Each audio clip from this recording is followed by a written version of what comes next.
Scott. Good morning, my lady. May we call Kevin Rowan, who can be sworn? Mr. Rowan, if you can please repeat after me. I do solemnly, sincerely and truly I do solemnly, sincerely and truly declare and affirm that the evidence I shall give the evidence I shall give shall be the truth, the truth, the whole truth and nothing but the truth. the whole truth and nothing but the truth. Thank you. Thank you. Good morning, Mr. Rowan. Would Morning. you please give your full name? My full name is Kevin Rowan. And you are the Head of Organisation and Services Department of the Trade Union Congress, is that correct? More or less, I was till about a month ago. I now have a new role, but thank you, yeah. Okay. And in terms of that role, which I think was the role that you gave when you provided the statement to the inquiry, could you provide a very brief summary of what that role entails, please?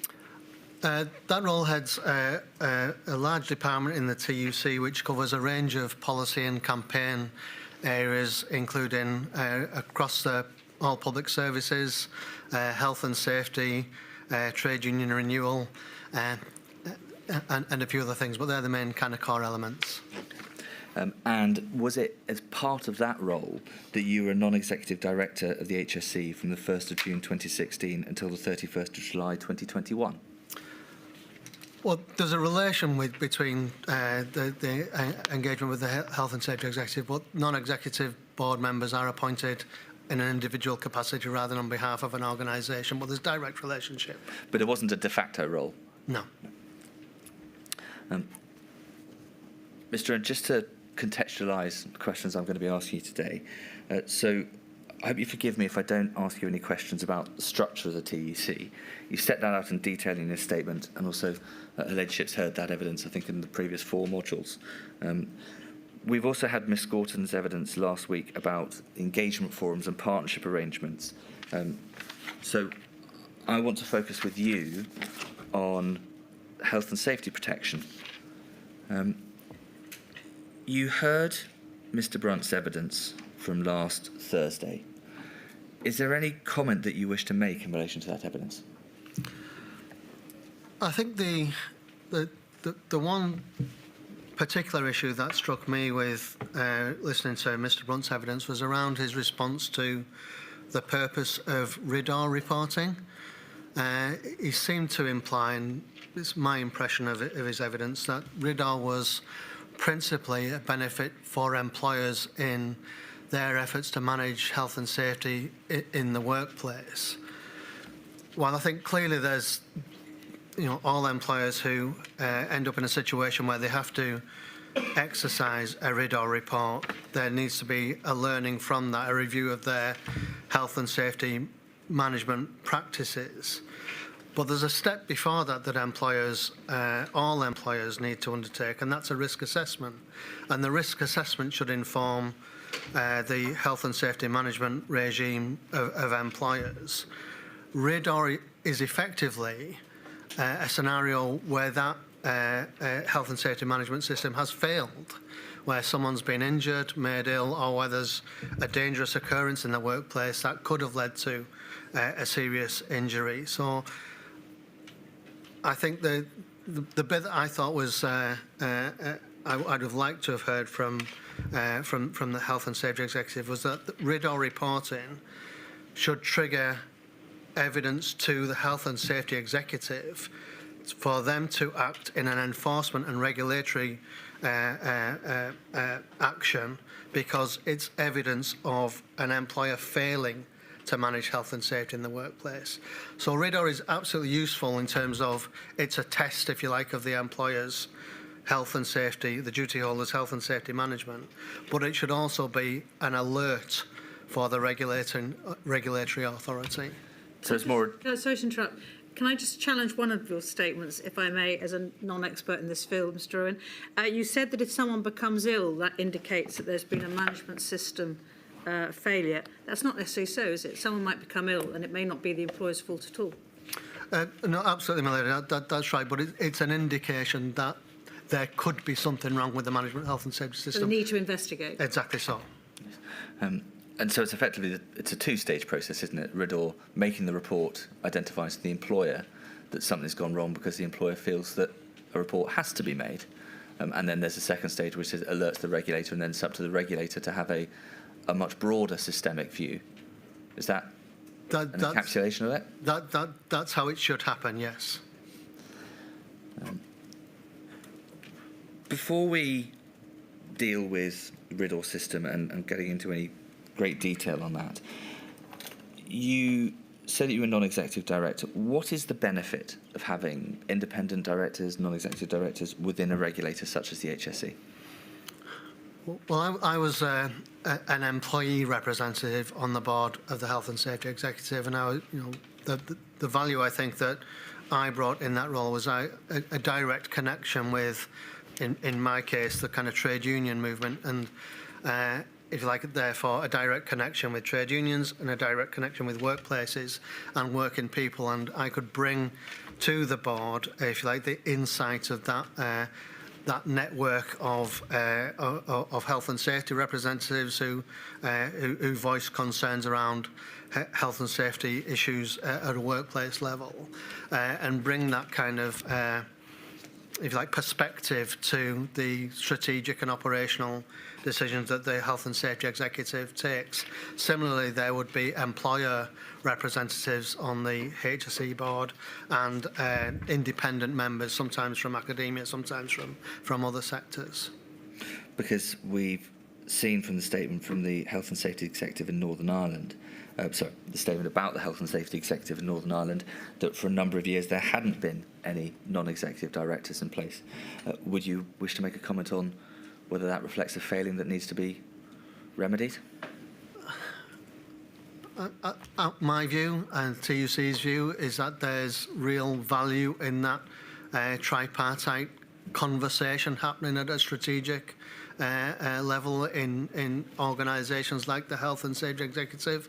I think the absence of those representative voices to inform, to challenge, to check the strategic operations of bodies like that, I think the absence of that, I think, is problematic. I think it weakens the organisation, and I think you see this in ACAS, you see this in the Health and Safety Executive, the Law Pay Commission, and I think the kind of feedback from all of those organisations is that they're more effective when they have the opportunity to hear those voices. And just dealing with the devolved nations as a whole, so Wales comes within the auspices of the TEC as a whole. Scotland and Northern Ireland don't. They have their own separate structures. Again, I'm not going to go with the detail of that. Were you having discussions with your opposite numbers across Scotland and Northern Ireland in particular about the type of issues that they were facing in relation to healthcare systems in Scotland and Wales? I mean, I don't think that I could say, in all honesty, that there was a systemic, consistent engagement with colleagues in the Scottish TUC or the Irish Congress of Trade Unions, but we would certainly speak informally on a fairly regular basis, particularly, I think, in scenarios like this when we're all, if you like, struggling to kind of respond to a hugely serious issue such as this. And from your perspective, arising out of those discussions, as far as they related to healthcare settings, were there major differences across England, Wales, Scotland, Northern Ireland, or were effectively the basic concerns the same, even if there may have been nuances arising in each individual country? I think the basic concerns were principally the same. Slightly different approaches in that in Northern Ireland in particular, I think relationships are much closer. So there's, in my view, and it's not my area of expertise, but in my view, there's a higher degree of collaboration simply because of the nature of that part of the world. Everybody knows each other really well. It's quite a small community in relative terms. In our experience, in our kind of reflections, if you like, looking back, we weren't in a position where we had the same level of relationship or engagement with government, certainly in the UK. So that was different. And I think similarly in Scotland, relations between the Scottish Parliament and the Scottish TUC were much closer, if you like, than I think we had with our Westminster government. And was that, just to make sure I'm focusing on the right issue, was that just in the healthcare setting, or was that across all sectors? For us, I think it was across all sectors. Okay. I'm going to steal a line from Mr. Jacobs last week when he said to Mr. Brunt, rather than niceties of riddle, let's focus on what needs to happen in the next pandemic. I'd like to explore with you about, in healthcare settings, in the event of the next pandemic, what should happen, what your view is in relation to reporting and regulators and the actions of the regulators. So do you agree with Mr. Brunt that RIDDOR was not intended to be used in a pandemic involving thousands of instances of infection? It was really designed to capture single one-off unexpected events, accidents and incidents.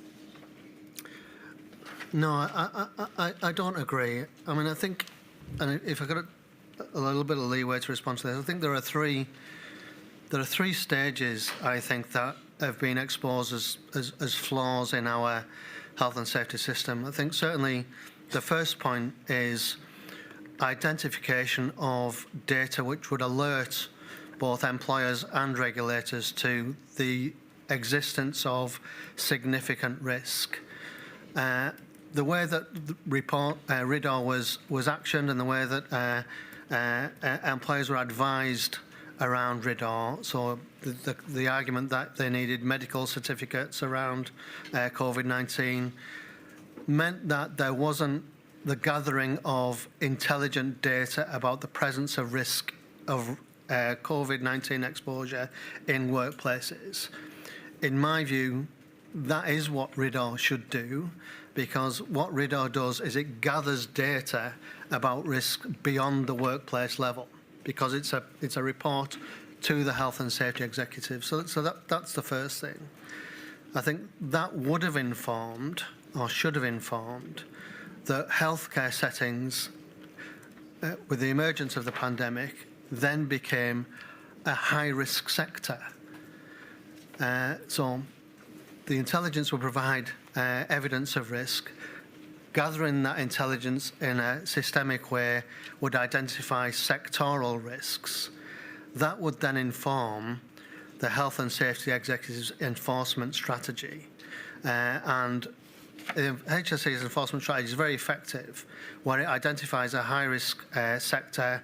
There's an enforcement and inspection regime which results in significant impact in those workplaces. A 40% material breach rate is about standard. That's where an inspector will identify a material breach of health and safety law in 40% of cases. Sorry to interrupt, Mr. Rowan. I appreciate the call flow. It's just that you're going very quickly. I've got a feeling I might get some complaints from the stenographer. Well, my apologies to the stenographers, my lady. Sorry, I interrupted you. No, that's all where right. An inspector will identify a material breach of health and safety law in 40% of cases. Yeah. So if you have the data point starts in workplaces where employers identify where health and safety regulation in their own management systems has broken down, that leads to a RIDDOR report. The RIDDOR report is then collected by the health and safety executive. That would have identified the health and care sector as being a high-risk sector.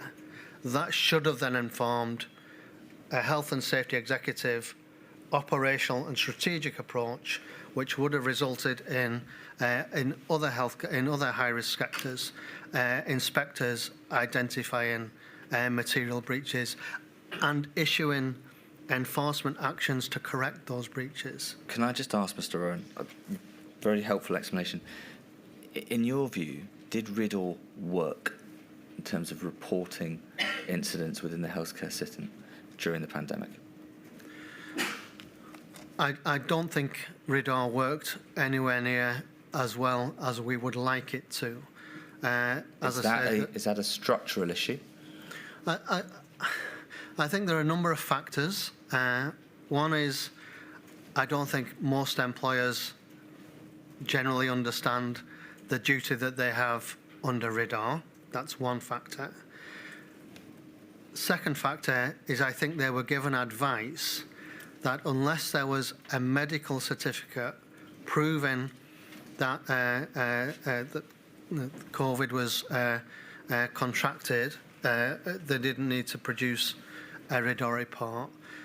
And thirdly, there was the issue of cause and effect. We know that there was a lot of contraction of COVID in non-workplace settings, and it's not always going to be absolutely clear that COVID was contracted in the workplace. But I don't think that employers were encouraged or particularly enabled to provide evidence of COVID exposure in the workplace. So I think there were three failings in the RIDDOR system, which, if the first thing that you need to act is data of risk, there are three different factors that prevent that data being produced. So straight answer is that no, RIDDOR didn't work in the way that we would want it to. Okay. So are you saying that, what's the timing for that comment, Mr. Owen? So in the early days, obviously there was a great deal of uncertainty, whether or not people could get tests. When do you say, are you saying it didn't work throughout the pandemic, or are you saying that it was when the uncertainty had gone and people could say whether or not they actually had COVID? I don't think it worked during the pandemic, lady. I think, and my understanding is that the guidance around RIDDOR changed a number of times during the pandemic, which wouldn't have helped clarity for employers in what they report. But we've seen very little evidence of RIDDOR being the mechanism that then informed regulatory or enforcement action. So I find it hard to identify a scenario where RIDDOR has worked in this inquiry question. Well, then, let me ask you three different options, and you may tell me it's none of the three. Could RIDDOR work in its current format? Is option one. Option two is, could RIDDOR work, but actually does need effectively to be rewritten to deal with the pandemic? Or number three, do you need, in a pandemic time, something separate to RIDDOR, which does a different job but has the same aims? There are three different questions. I think for RIDDOR to work well, it needs to be clear, understood, and employers need to respond to the duty under RIDDOR. For a long time, we've been reporting that RIDDOR produced significant underreporting of health and safety risks generally. So it doesn't work in its current format. To answer the last question first, if I may, and I think, to be fair, we were all learning about the COVID pandemic and how risks were, how infections were being spread. A sensible approach would be to say, where we're unsure about kind of those airborne viruses or how viruses are transmitted, the most safe approach would be to gather as much data as possible and to share that data as early as possible.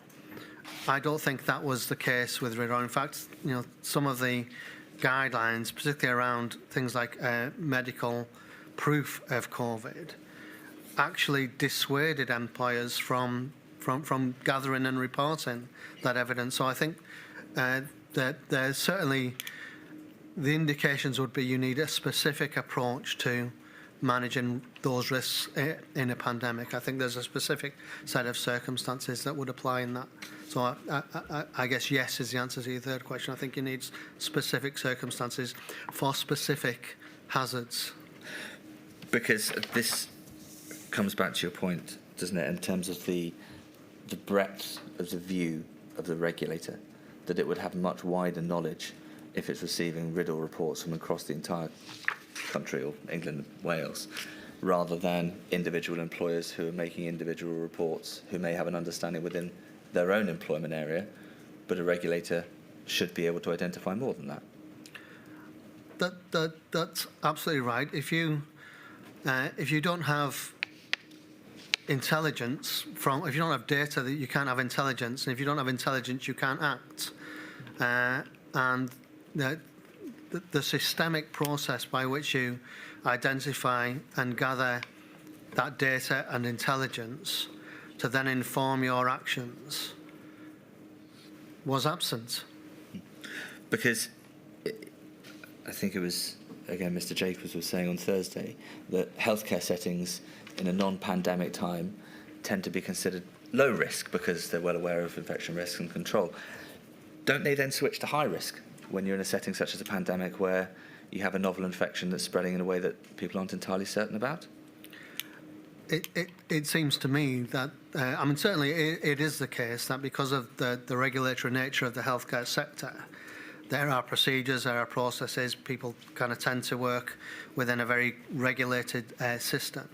And they are low risk. I mean, there aren't, to my understanding, huge numbers of incidents of injury or ill health spread amongst the healthcare workforce generally.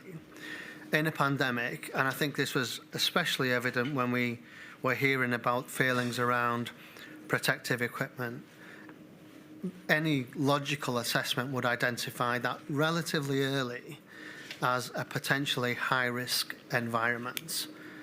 And that should have, in my view, led to a review of the Health and Safety Executive's regulatory priorities. It's very effective organisation in high-risk sectors. What my concern is that it didn't pivot to treat the healthcare sector as a high-risk sector. Do you think that every infection of a healthcare worker should have been reported to the HSE?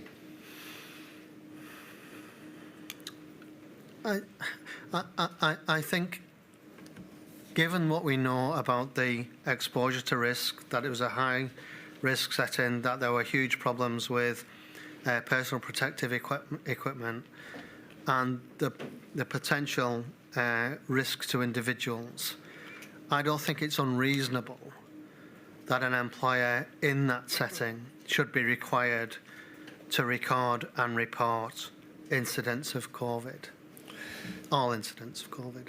And is it fair that simply because there's been a report that there doesn't necessarily have to be an investigation? It can simply be that you're recording information about the circumstances of that individual, in this case, infection. Yeah, I think that's fair. There'll be scenarios where people working in the healthcare environment that don't have direct engagement with patients who have COVID will contract the virus.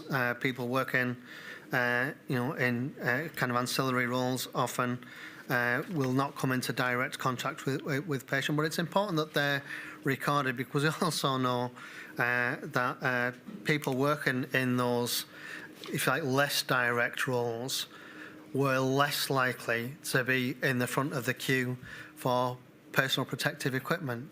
So their risk of exposure would have been different to healthcare workers in the front line. So it isn't, but their lives are equally valuable. Their health and well-being is equally valuable. So it is important that when they do contract, if they do contract COVID-19, that is recorded. And it may be that would then inform the health and safety management practice of those employers.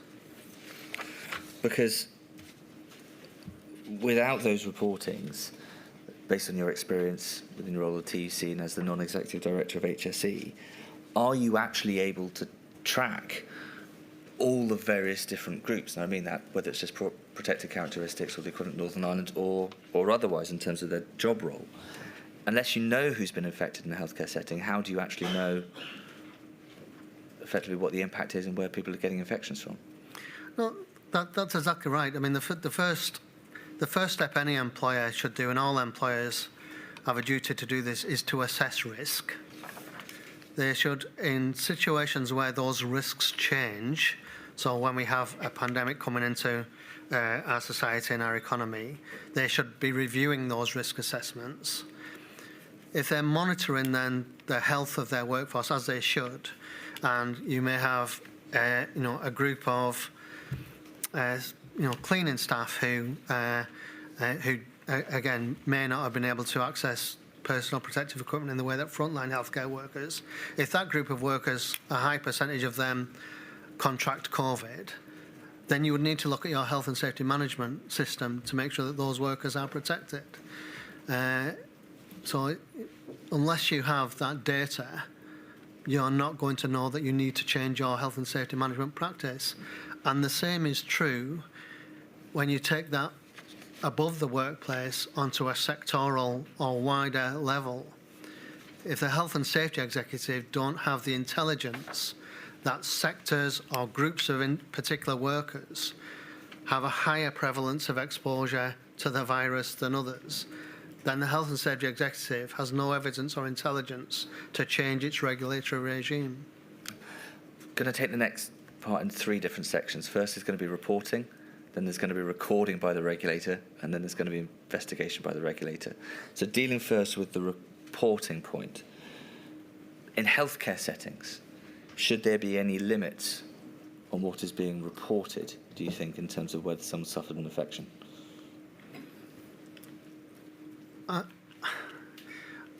I don't see a case for not providing as much evidence and information as you've got when you're dealing with a COVID pandemic that's killed tens of thousands of people. I just don't see how that's a reasonable approach.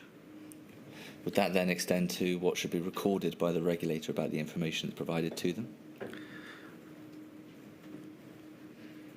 I think the kind of information that should go to a regulator, again, the more you limit it, the less intelligent decision making the regulator is able to make. So the more information you have, the better decisions you can make. So factors such as ethnic group should be included? We know that there were particular prevalence of the virus among certain groups of our community and certain groups of workers. And again, that would inform an intelligent approach to how you regulate and enforce amongst those group of workers. We know that ethnicity was a particular concern in the experience of COVID-19, exposure to COVID-19. We also know occupational groups were more or less prevalent to contracting the virus depending on their roles. When you say occupational groups, would you also then be looking to record where they were actually working at the time in case someone's been redeployed, for example? So we know from our experience that workers who were in more populated occupations or populated areas would certainly be more likely to contract the virus. So that was a factor. And there's an occupational, if you like, characteristic that would inform any kind of regulatory or enforcement regime. And as we've just been discussing, we know that the healthcare sector as a whole moved from low risk to high risk. So there are sectoral factors to consider as well as occupational factors as well as personal characteristics. Because Can I just go back to the basics? If I'm an employer and I make a riddle report, is there a form I fill in, or and if so, what information does that form require of me? Very roughly. Yeah, so there's both a hard copy and an online form that employers are required to complete, and that will detail the nature of the incident, the nature of the injury or illness that's right, and a description of the factors that the employer might believe have contributed to it. So would it depend on whether the employer thought that ethnicity was a relevant factor? I'm not sure I can answer that, Emily, to be honest. I'm not an expert in the report. But ethnicity isn't necessarily a factor that has to be reported. So, for example, with the Correct. pandemic. Sorry, yeah. So that wouldn't have been, even if the employers had all been fulfilling the riddle regulations, as you say they weren't, that ethnicity would not necessarily have come through. It depends on the employer. I think that's right, Milady. I couldn't say with certainty, but I think that's right. Do you need to record the same information from the healthcare system as you would from other sectors, for example, in the middle of a pandemic, or as you say, that the risk in the healthcare sector is maybe higher than it is in other sectors? I think the reporting is standard across sectors as it currently operates. I think the point that we were discussing earlier is relevant in that we know that there was a significant increase in risk in the healthcare sector. So the kind of things that would have been normally recorded in any kind of RIDDOR investigation would apply to the healthcare sector. So things like provision of PPE, things like work systems, things like social distancing, and the existence of risk assessments and good management would be the kind of normal things that are recorded and reported. But reporting may be standard, but does it need to be standard when you're talking about in the context of a pandemic to make sure that you're getting the best information? No, I mean, I think because I think we were in a particular scenario where there was a new set of risks because of the existence of the virus, there was a need to record more data than RIDDOR would require. So what RIDDOR would normally demand is that incidents are occurred as a direct relation to something that happened in an occupational setting. I think for a lot of cases and a lot of circumstances, it wouldn't necessarily have been obvious that if someone got contracted COVID that had occurred in the workplace, but it may have done. So I think in these particular circumstances, it would be more important that employers were reporting incidents of COVID across the board rather than where they could directly associate the risk of exposure with something that had happened in the workplace. Would you also be looking to record, or even this might not be something that was reported at the time when, in this case, an infection has been caused, would you be looking to record any long-term effects, such as long COVID?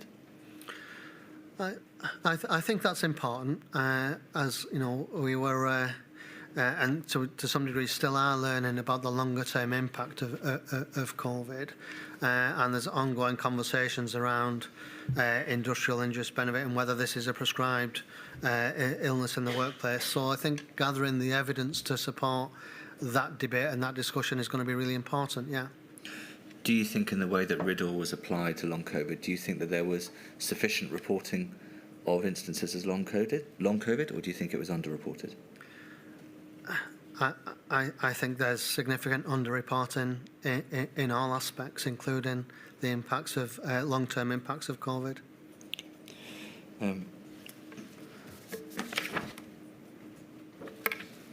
Moving then to the regulator has received this information. At what point should it look to start to investigate or take steps in relation to what information it has received? So I think if the reporting system was working well, it would identify occupations or sectors that are more at risk of contracting the virus than other sectors. That should trigger a systemic response from the regulatory authority to investigate more, to inspect more in those sectors. So that would be one instance.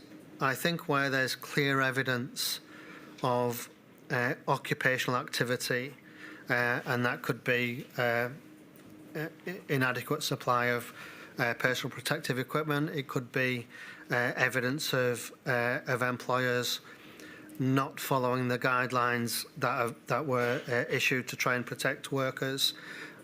Any of those incidents should lead to some kind of regulatory activity, some kind of enforcement activity. Because what's the benefit in the context of a pandemic of having enforcement? Well, the benefit of enforcement is fundamentally to correct poor behaviour or poor management systems that are there to protect employees.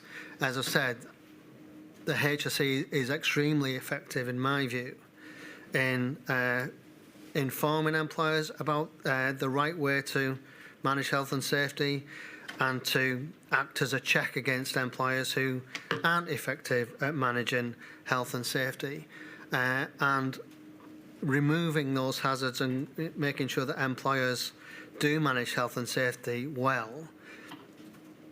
That's what saves lives. How effective, in your view, was the Health and Safety Executive at actually carrying out that inspection and enforcement process during the pandemic? Well, in my view, the Health and Safety Executive should have done was understand that the health and care sector became a high-risk sector during the pandemic and applied its very effective regulatory regime in high-risk sectors to the healthcare setting. It would have then led to more inspections, more engagement with employers, and would undoubtedly, in my view, have improved health and safety management in those sectors. I think you have the numbers, but I don't think we saw any increase in engagement between the Health and Safety Executive and the healthcare sector during the period of the pandemic. Again, from your perspective, was that a capacity issue or not? I think certainly there are huge capacity challenges in the Health and Safety Executive. The number of warranted inspectors has gone down dramatically in the last 10, 15 years or so. So the ability of the Health and Safety Executive to be agile and to respond to if you like, sudden changes in the health and safety risks across the economy is limited. But we also know that the Health and Safety Executive stood down from proactive workplace inspections in that period. So I think there's certainly capacity issues across the HSE, but I'm not sure that's the only factor that informed, in my view, a lack of engagement in the healthcare sector. Is one of those factors funding?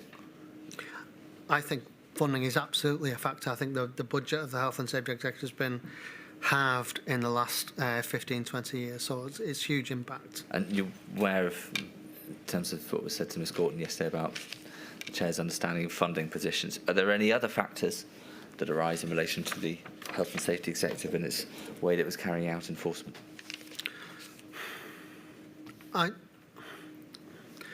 I'm not sure that I'm really able to answer that. I mean, I think the Health and Safety Executive knows where it's very effective and how it's very effective. But I think, and I would agree with Rick Brunt's comments last week, inspections and enforcement through enforcement action is one, if you like, arrow in their quiver. They work with employers to provide good quality guidance and to develop good practice and lots of kind of education of duty holders in that regard.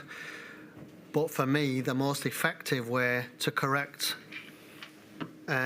employers who are not managing health and safety well is warranted inspectors. I've been on workplace visits with warranted inspectors. They walk through the door, employers stand to attention, they listen, and they act immediately when the warranted inspectors give them an instruction to do so. It's a hugely effective tool, and it wasn't deployed, in my view, as well as it could have been during the pandemic.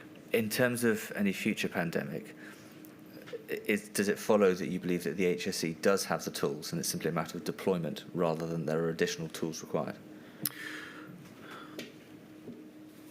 I think certainly the Health and Safety Executive manages really well with the resources that it's got.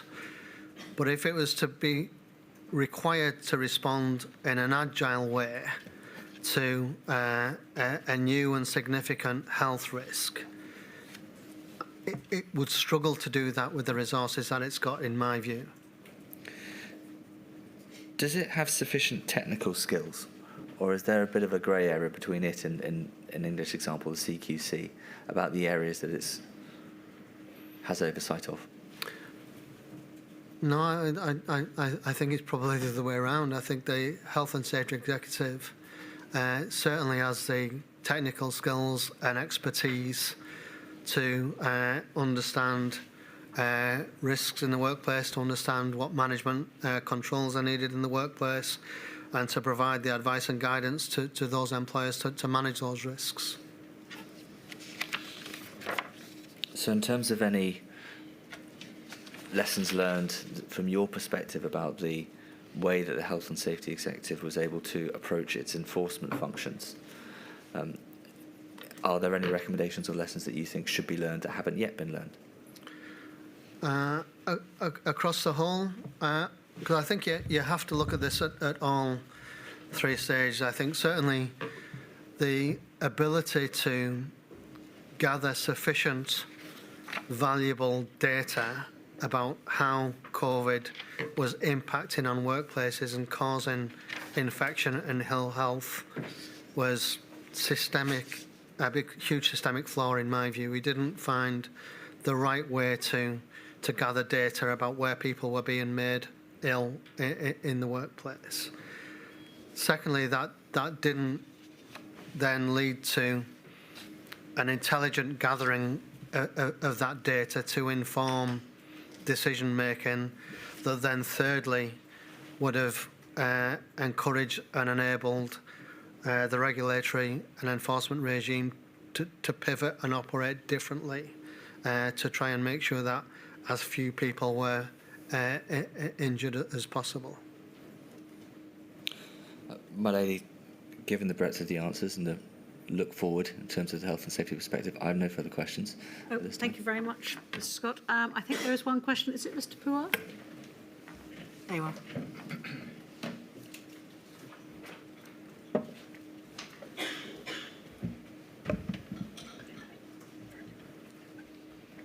Morning, Mr. Rowan. Are you switched on? Yep. It looks, yes. I ask questions on behalf of a group of bereaved families in Wales. And I just got a few questions for you. In your written evidence and your evidence today, you contrast the relationship that the TUC had with the UK government and that of the relationship that they had with devolved nations. And you make reference to the term machinery being in place to allow regular dialogue between the TUC and the Welsh Government. Can you perhaps expand upon that and explain what was that machinery in place? I can try, but perhaps, my lady, if we could kind of follow that up with the written statement, because it's not my area of expertise, but certainly my understanding is that we have a social partnership and social dialogue forum and arrangement in Wales where the Welsh TUC has, pretty close and pretty regular dialogue with the Welsh Government across the board. And can you provide any practical examples on the ground where this dialogue with the Welsh Government led to a better health and safety outcome for healthcare workers in Wales than it did in England? Apologies, I'm not able to provide that level of detail, but I'll happily kind of provide some evidence later if that's helpful. Thank you. Lady, those are the questions that I had. Thank you very much. Thank you very much, Mr. Rowan. That completes all the questions we have for you. Thank you very much for your help. Thank you, my lady. Cheers. Mr. Fireman. Thank you. My lady, may I please call Miss Roseanne Foyer?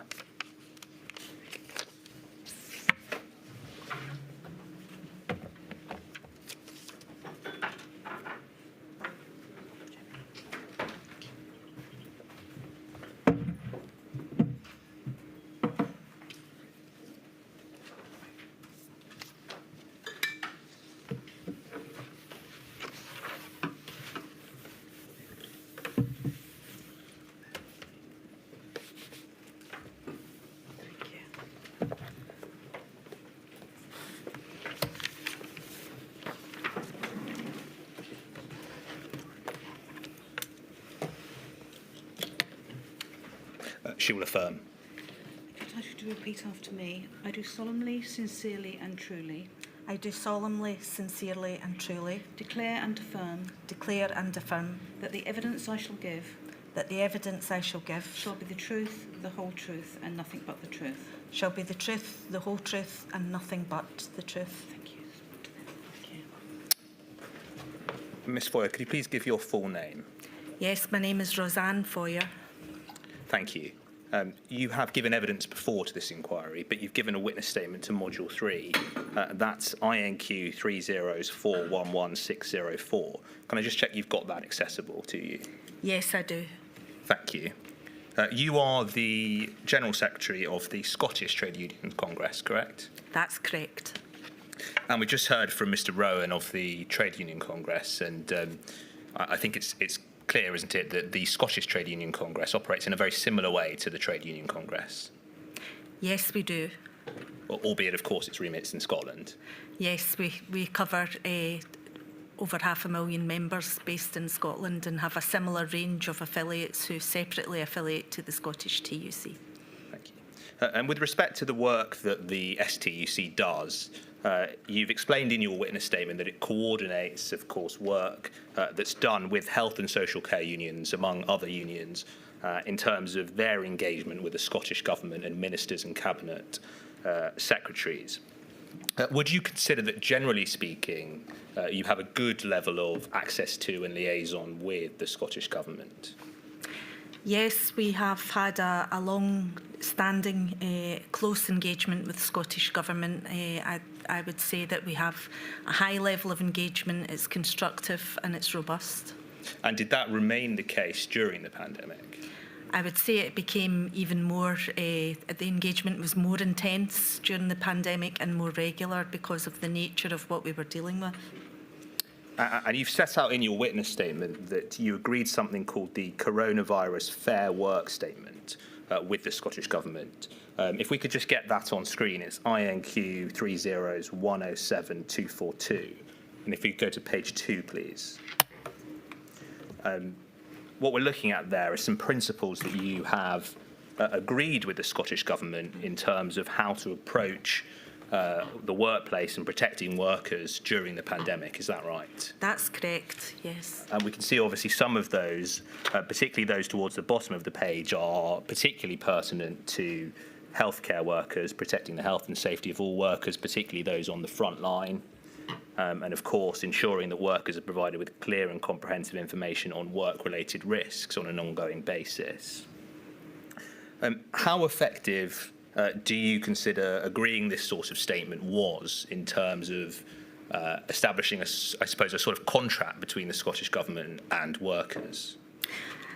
The feedback we received from our member trade unions, including those in health and social care, was that this was a very effective document. It was used widely by reps on the ground to remind employers of the obligations that Scottish Government expected of them, and a particular clause in it that was actually very widely used by reps was the area around making sure that workers didn't suffer any detriment for following medical advice during their own sickness or absence. So that was something that was used widely. So is it something that you would consider would be an appropriate thing to agree were there to be any other pandemic in the future, having this sort of framework in place between the government and yes. trade unions? Yes, I would. I mean, it was agreed very early doors. I believe it was agreed March or April 2020, and as I say, it was something that could be referred to by reps across a range of settings, and empowered them to demand, certain obligations from their employer if they felt they weren't getting anywhere. Thank you. That document can come down. If I can ask you about some of your specific concerns that you had during the pandemic, of course, staffing is obviously something that is particularly in your mind at all times. But you had, of course, just I think like the TUC raised concerns prior to the pandemic, hadn't you, about the level of healthcare workers within the workforce and vacancy levels. Is that right? That's right. I believe we produced in our evidence examples of motions that had come to our Congress in 2017, 2018 and 2019, all of which came from healthcare affiliates who were raising concerns around staffing vacancies, lack of adequate workforce planning, and issues around the resourcing of the sector. There were, of course, some steps taken to bolster the workforce during the pandemic, weren't there, in terms of bringing back workers who'd retired or were unregistered. Do you think those steps adequately filled the gaps? No, I don't. There was much evidence provided by our affiliates that what was already a bad situation at the outset of the pandemic, caused by, the austerity measures that had been taking place for up to a decade before, were really compounded, and it became a really, really vicious cycle for our members, because we had people who were having to shield and take time off sick through the virus itself, but we also increasingly had workers who were succumbing to burnout, mental health issues, and the more people who were taking time off, the harder it became for our workers who were on the front line to keep their services going. So we had a really acute set of circumstances for a prolonged period that the workers were having to deal with, and that really made the situation extremely difficult, and we just didn't have the resilience and the capacity from the beginning to really allow us to deal with that. So even though extra resources were put in, the experience of our members on the ground was that the situation was extremely difficult. And that's specific to healthcare. That's specific. We saw that coming through very highly in healthcare. Yes.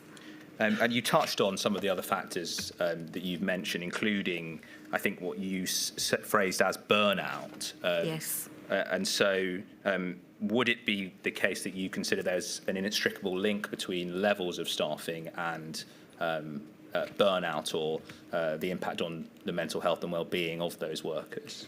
Yes, there's a number of our healthcare affiliates that carried out surveys over that period that we've touched on in our evidence, and you can see that coming through, that staff having to work excessive hours, that levels of understaffing are, consistently quoted, and that word burnout, 80-90% levels of burnout being quoted in various different staff surveys. I think within your witness statement, one of the areas you touch on is pharmacists. Yes. But was it the case that this assessment in terms of burnout and the impact on all healthcare workers was the case across the board, both primary and secondary care, or were there particular areas where it was more acute? We had evidence came in from Unite, from the Pharmacists Defence Association, from Unison, from the Royal College of Midwifery, a whole range of different areas. So my observation would be that we were really talking that this was quite a general picture, rather than it being one particular area. Are you aware of whether there was any national programme in Scotland designed to tackle supporting healthcare workers in terms of maintaining their mental health and well-being during the pandemic, or indeed generally? I'm not aware of specific programmes within NHS Scotland. However, I have seen evidence that, health and social care was merged by the Scottish Government and integrated in 2016. So some of our surveys cover health workers and social care workers, but my understanding is that certainly in social care there was evidence that there wasn't support. There was a survey carried out by GMB, which is in our evidence bundle, that referenced a real lack of support for workers' mental health. My understanding is that there were some provisions with NHS Scotland, but I'm not familiar with them. You would have to ask them about the specifics of that. Okay, thank you very much. That's fine. In terms of the wider picture. It's not just, is it, about the staff who are suffering? Of course, that's very important, but it's also about the impact that the staff suffering with their own mental health issues may have on patients. Do you, and I appreciate it's quite a difficult question to assess, but certainly from a concern perspective, did you have any concerns that, in fact, mental burnout was having an impact directly on the quality of care that was being provided to patients? Yes, I think that that's something that came through in the reports back that we were receiving. That was part of the level of stress and concern that our members expressed. They felt that due to the staffing levels, the lack of resources, that they weren't, that added to their burnout, the feeling that they weren't able to give the sort of public service that they would want to care for people. I think that the very nature of the role of caregiving and healthcare workers, there's a lot of emotional investment involved. In fact, it's very important. That human element is a very important aspect of care, and there was real frustrations coming through from staff that they weren't giving their feeling of a high standard of care because of the sheer lack of resources available and the burnout that they were themselves experiencing. So what's coming through from what you're saying is that this is all linked, really. Staffing levels are linked to mental health issues. Mental health issues are linked to the way in which you provide care, and not being able to provide good quality care can impact on, again, mental health of healthcare workers. One of our affiliates, Unite, described their members who worked in healthcare as being at breaking point, and that was in, I believe, around August 2020. And I think that just illustrates the level of anxiety that staff had about the provision. Just moving to a linked topic, but from a slightly different perspective, one of the things that you mentioned in your witness statement is the particular impact on workers from ethnic minority backgrounds. And you cite a report that was done by Unison Scotland in June 2020, looking at underlying inequalities and infection risks, specifically looking at black workers. Mm-hmm. I don't think this was specific to healthcare, but it was looking at specifically the impact on ethnic minority workers, particularly black workers in this report. Yes. Is that right? Yes, and I think it needs to be seen through the lens that there are high levels of BME workers in health and social care in Scotland. It's a higher level. So it would have been that report would have been reflective of workers in that sector. And in fact, if we have a look at that, or a section of it, in fact, that's INQ 30215-615. And if we just go to page 3, just can see some of the summarised points that arise from that report. And we can see there that under the heading of black workers and fear, we can see, first of all, that black workers are more fearful of infection. And this was a report, it should be said, done in June 2020. Yes. So, of course, then there may be multiple factors contributing to this, but it would probably be sensible to infer that one of the reasons for that fear may have been the higher proportion of deaths among black healthcare workers. Is that right at this time? Yes, it became clear very early on in the pandemic that there was a really stark disproportionate effect on BME workers that was emerging, and this report was really trying to get at the underlying inequalities that might be contributing to that. And it was I think the report quite clearly articulates that lack of empowerment and worker voice, and that if you're fearful in work in general, or you feel less empowered to raise issues, then that could be directly linked to the higher infection rates. There was more fear about raising issues. There was more fear about asking for appropriate PPE or refusing to carry out duties or citing health and safety protections. So do you think that there is potentially a link between fear of some of these other aspects, fear of losing your job, more worried about reduced income, a link between that and perhaps the areas in which healthcare workers were required to work which may in fact have been riskier than other areas because those workers didn't necessarily have the confidence to challenge the fact that they may have been placed in particularly riskier Yes, places.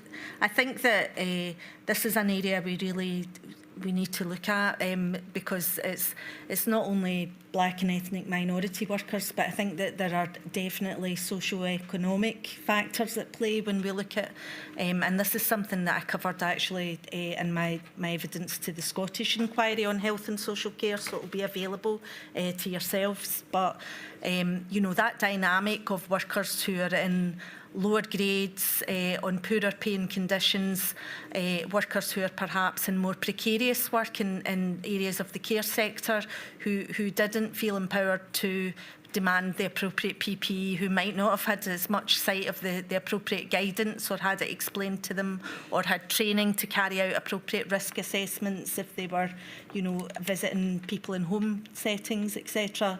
We think there's definitely a link there that warrants further investigation because people feeling empowered to be able to raise issues is a massive factor. So if you're you know, affected by inequality, you're less likely to feel that empowerment to be able to protect yourself in such a grave situation.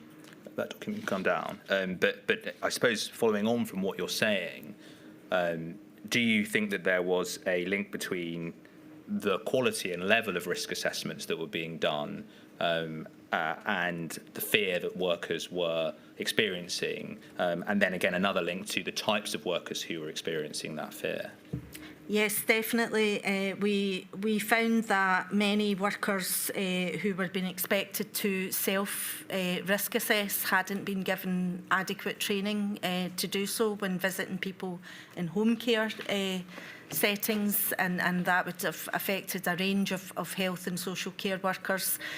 We also had a range of agency workers, etc., who were not able to adequately access sick leave, and there were real concerns, certainly in the social care side of things, that these workers were, you know, choosing to report for work, you know, rather than be unable to feed their families effectively, and that's a really unfair decision to ask someone to make. So there were some serious issues that we raised at the time with government around these areas.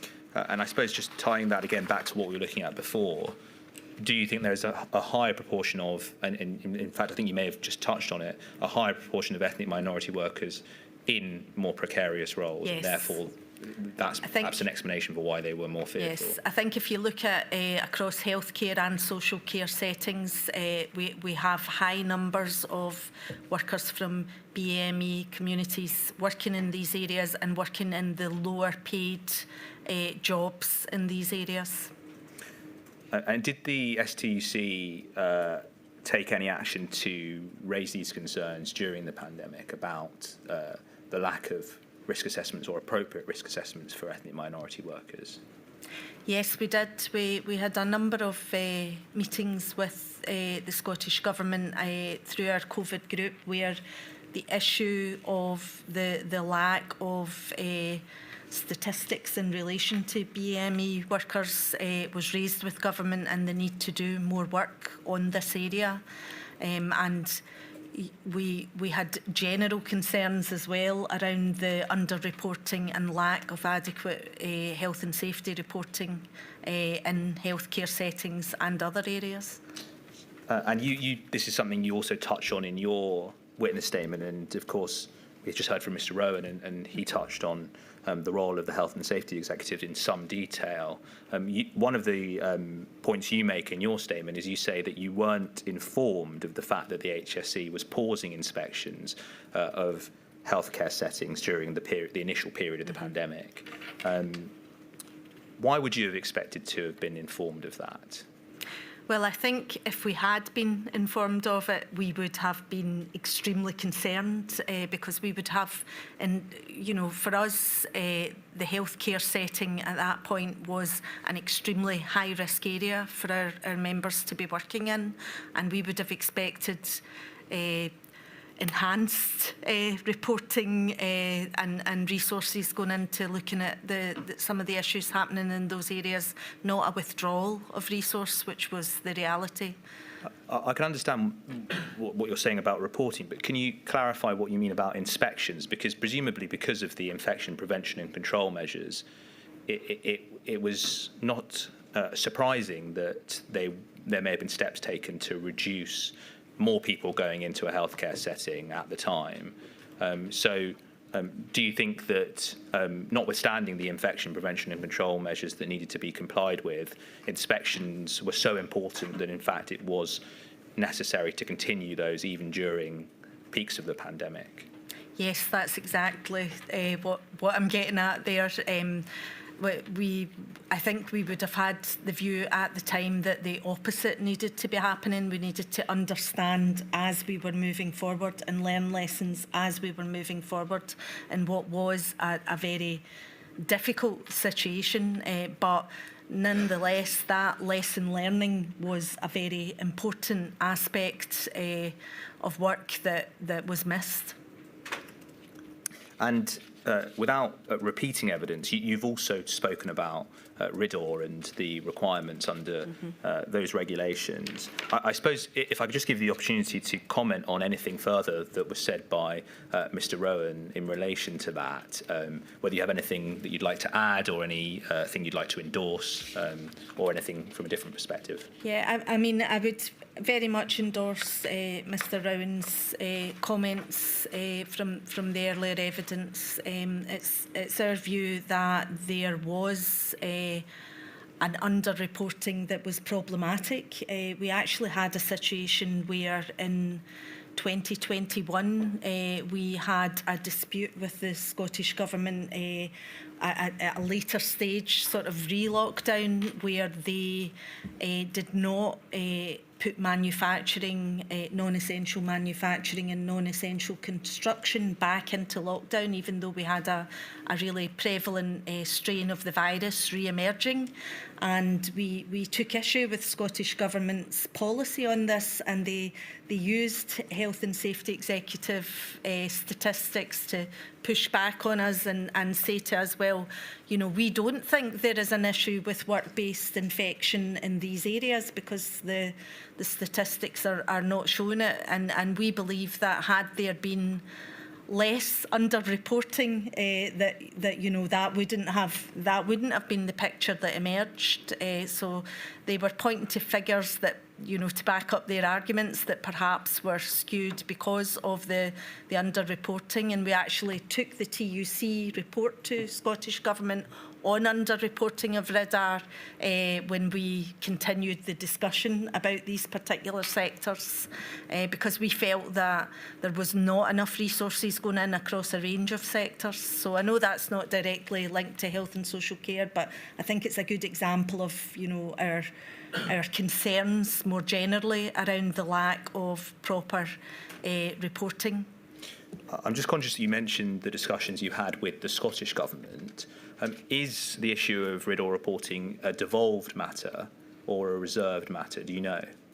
It's a reserved matter, but the Scottish Government were using that UK information to inform their decision making. So it's very much a reserved matter. And, you know, it is something that we raised. We did have discussions with the Health and Safety Executive around a range of sometimes problem areas, with the devolved parts were around public health, you know, public safety in Scotland and public health. And so we did have devolved workplace guidance that we felt sometimes the Health and Safety Executive at UK level weren't really paying much attention to.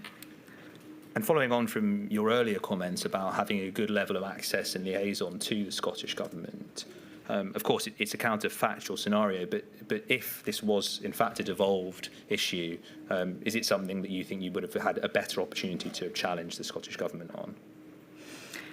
I think that we feel that there was certainly issues with the fact that health and safety wasn't devolved.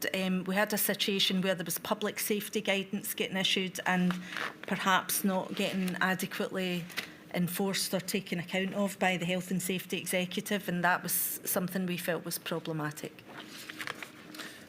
If I turn now to a separate topic to ask you about, that's the provision of PPE for healthcare workers. You say in your witness statement at paragraph 53, if you want it for reference, that you were aware of reports from trade unions at an early stage of the pandemic that there were issues with staff in healthcare settings getting access to PPE. Yep.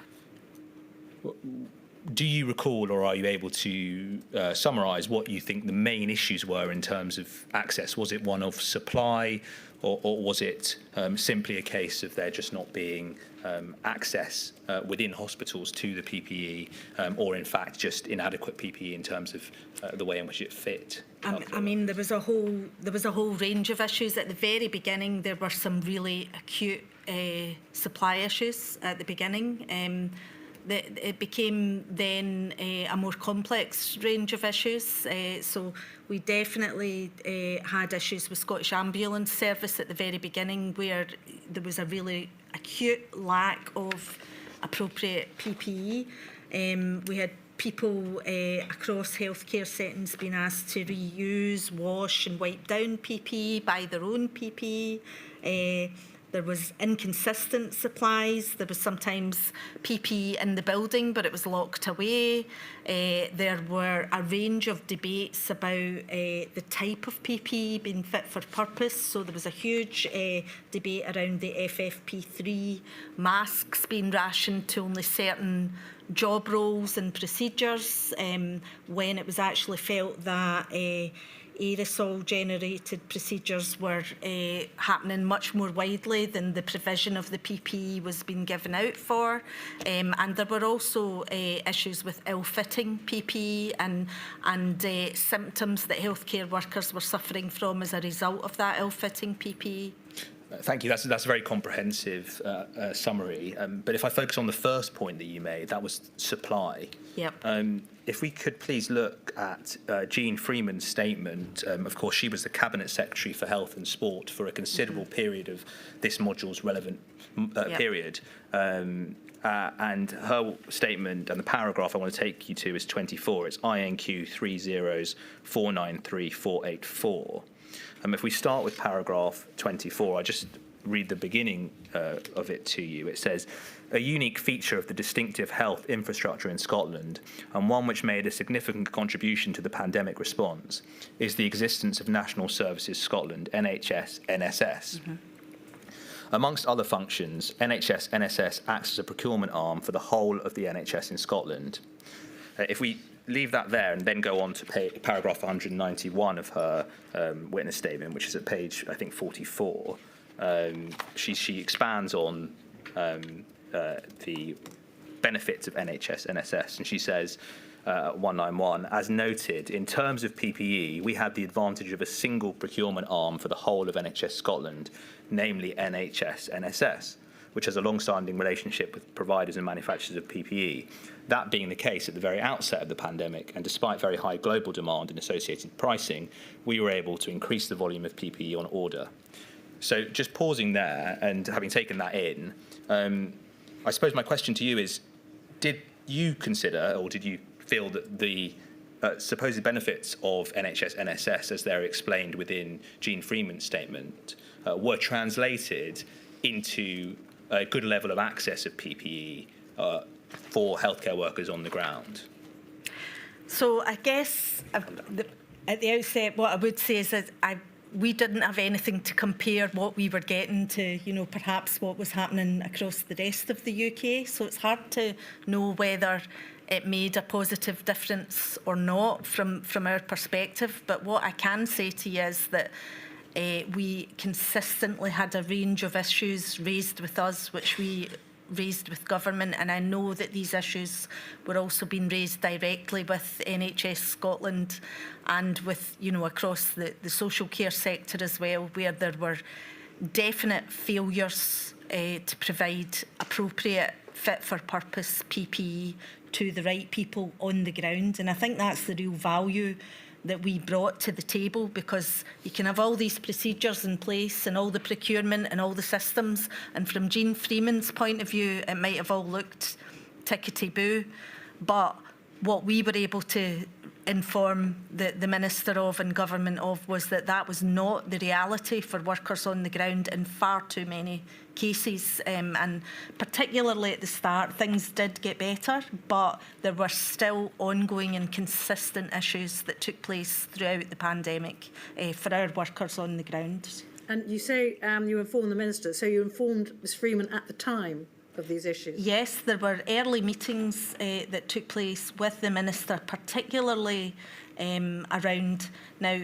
It was either with Miss Freeman or it was with the Fiona Hislop, the Economy Minister, but they're both Cabinet Secretaries, but at a very senior level of government we were raising issues.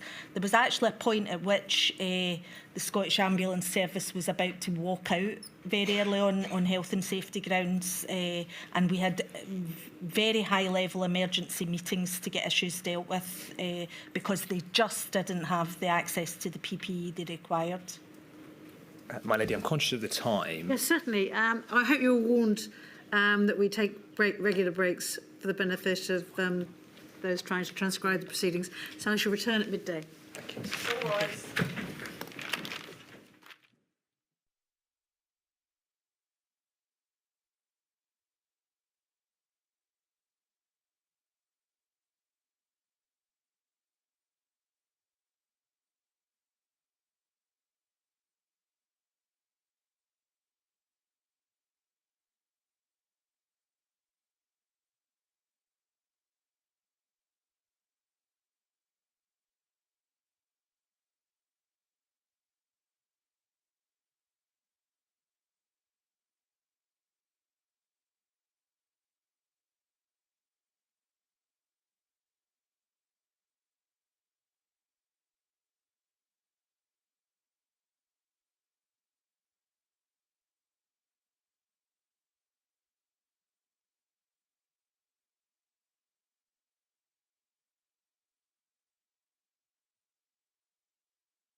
Mr Fireman.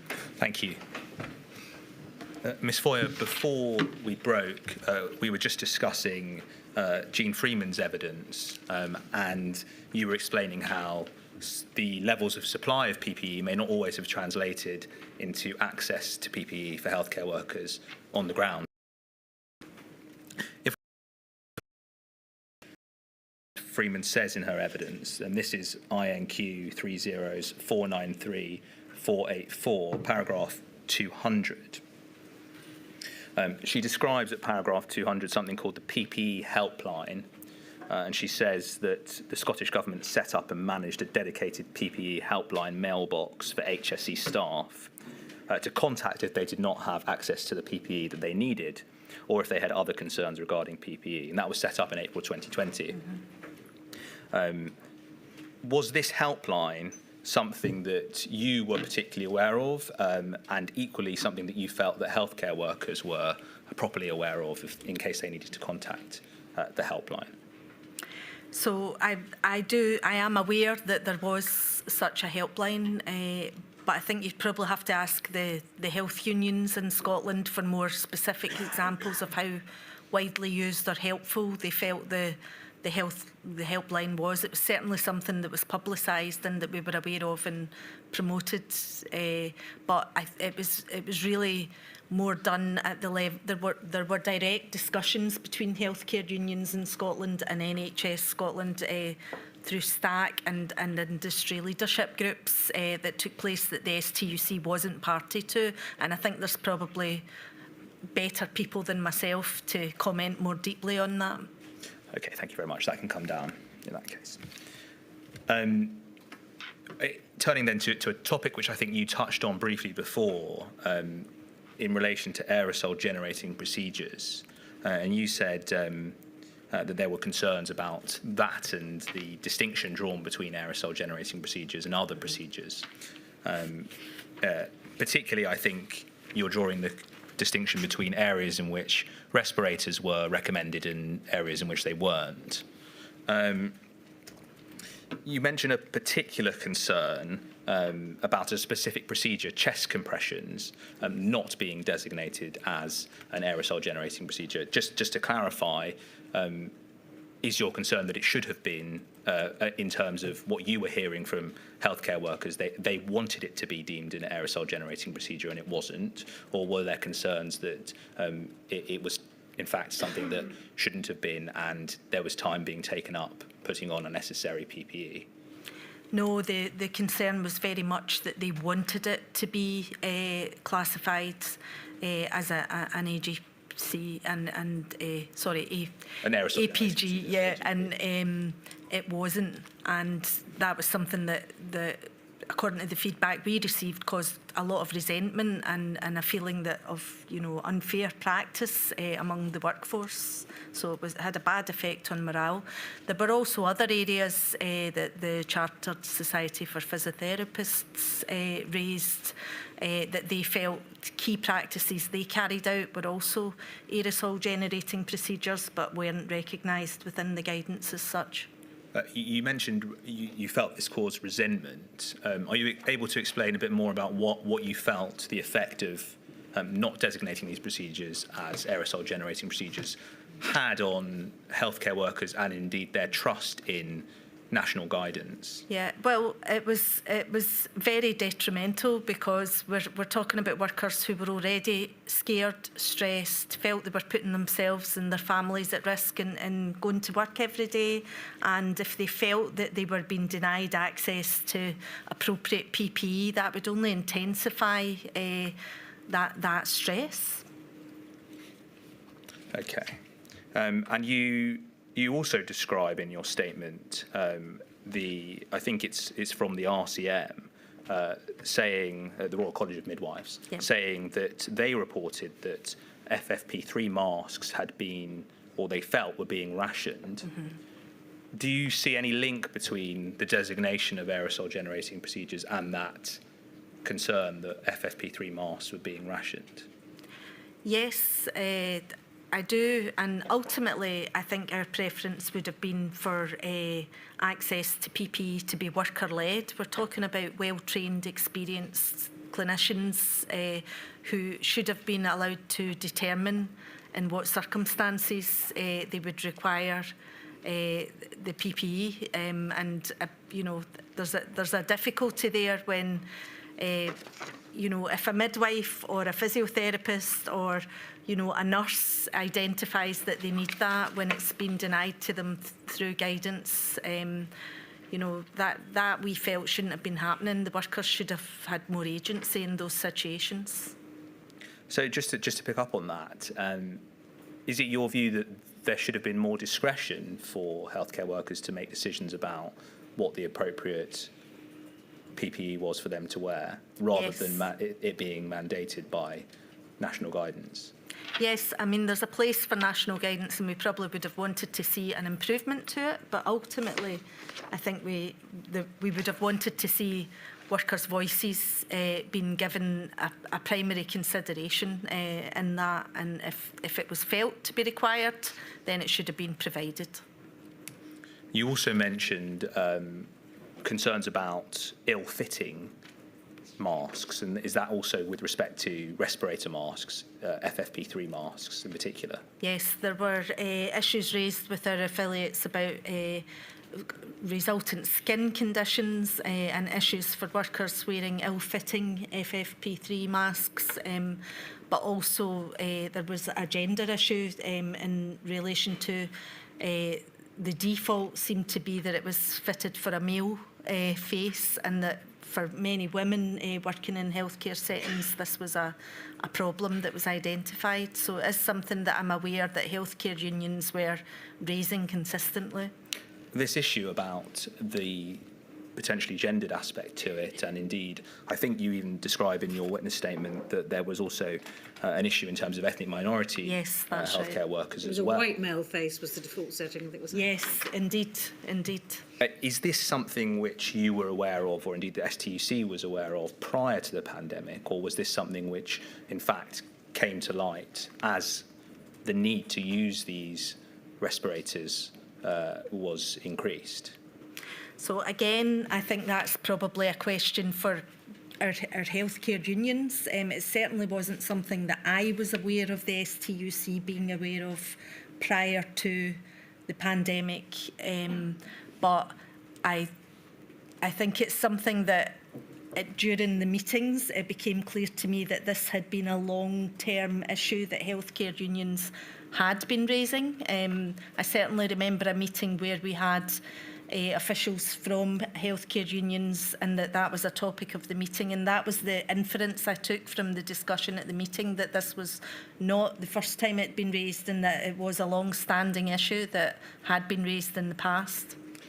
Something that had been raised by healthcare workers in the past, but not something which the STUC had actually taken an initiative in. No, I'm not aware of the STUC itself as the umbrella body having raised it with government in the past, but most of the detailed discussion around issues like that would not have been a topic for the STUC to raise because of the very well-established partnership structures that existed between NHS Scotland and healthcare unions. So that's an issue that I would have expected to be raised in those structures in the past. And just finally on PPE now, you also mentioned, I think, particular concerns about the ambulance service, and you talk about in your witness statement the concerns you had about out-of-date PPE being used. Could you just elaborate a little bit on that? Yes, there was a case raised by the GMB union, I believe, where there was a whistleblowing case, and they raised the issue that out-of-date PPE had been in use and the dates had been covered up. So they made a formal whistleblowing complaint in that regard, so I'm aware that that did take place. Just to summarise, you've obviously given a lot of evidence about a variety of different concerns that the STUC had. Is there anything that we haven't touched on that you think, in terms of looking forward, and with a particular focus on healthcare workers, you think there are particular lessons in that regard that we need to learn were there to be a future pandemic?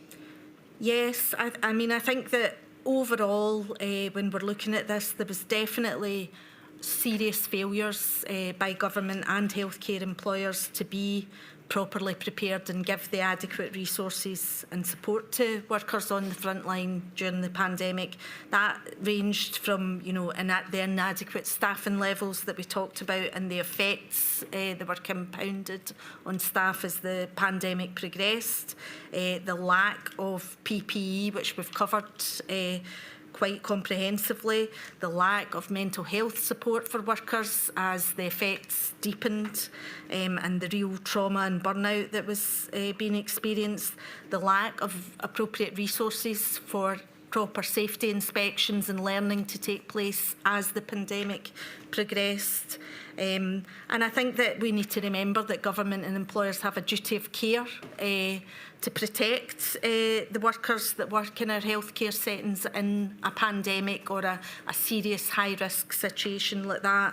And we know that the workers who worked in health and social care were disproportionately affected and indeed infected during the pandemic, and people paid the ultimate price with catastrophic effects on themselves and their families. I referred to a report in the Scottish inquiry from Professor Phil Taylor, which stated that workers in health and social care were 4 times more likely to be exposed than workers in other industries. And our own affiliate, the HSCA's report, Never Again, in 2022, stated that severe disease, i.e. hospitalisation... Could you slow down slightly? Yeah, no problem.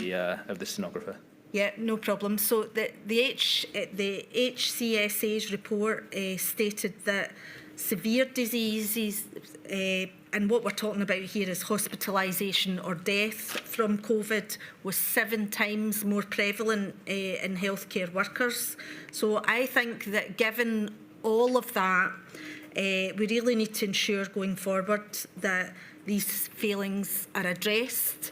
We need to make sure that there's proper PPE guidance and support put in place for the future. We need to make sure that there is more effective reporting and enforcement of health and safety in high-risk areas. And we need to recognise COVID and long COVID as occupational diseases and ensure that those who suffered detriment through the act of undertaking their work are properly, were properly compensated, are properly compensated going forward, and that these protections are in place so that this can never happen again.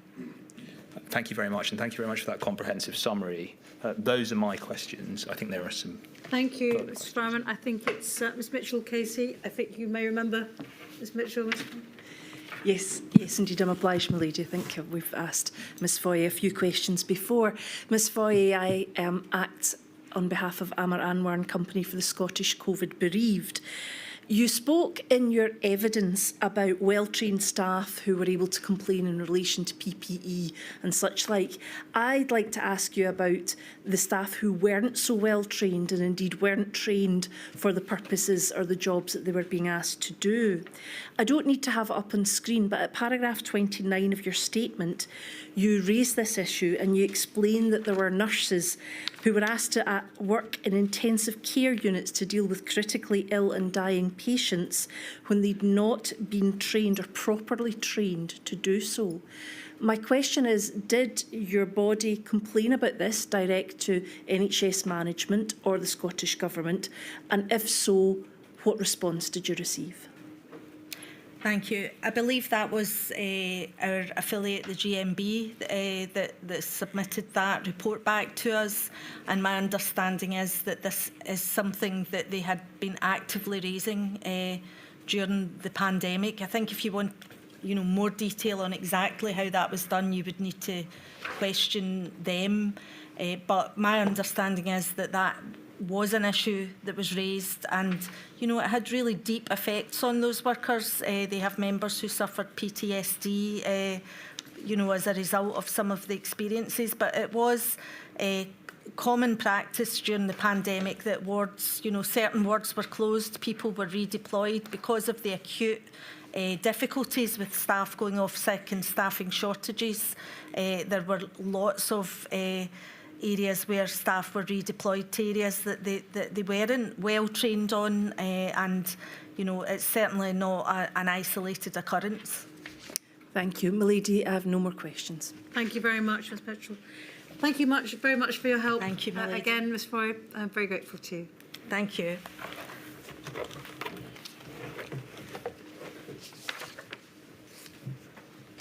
Right, Mr Fireman. Thank you. My lady, may I please call Dr. Lisa Ritchie, who will be sworn.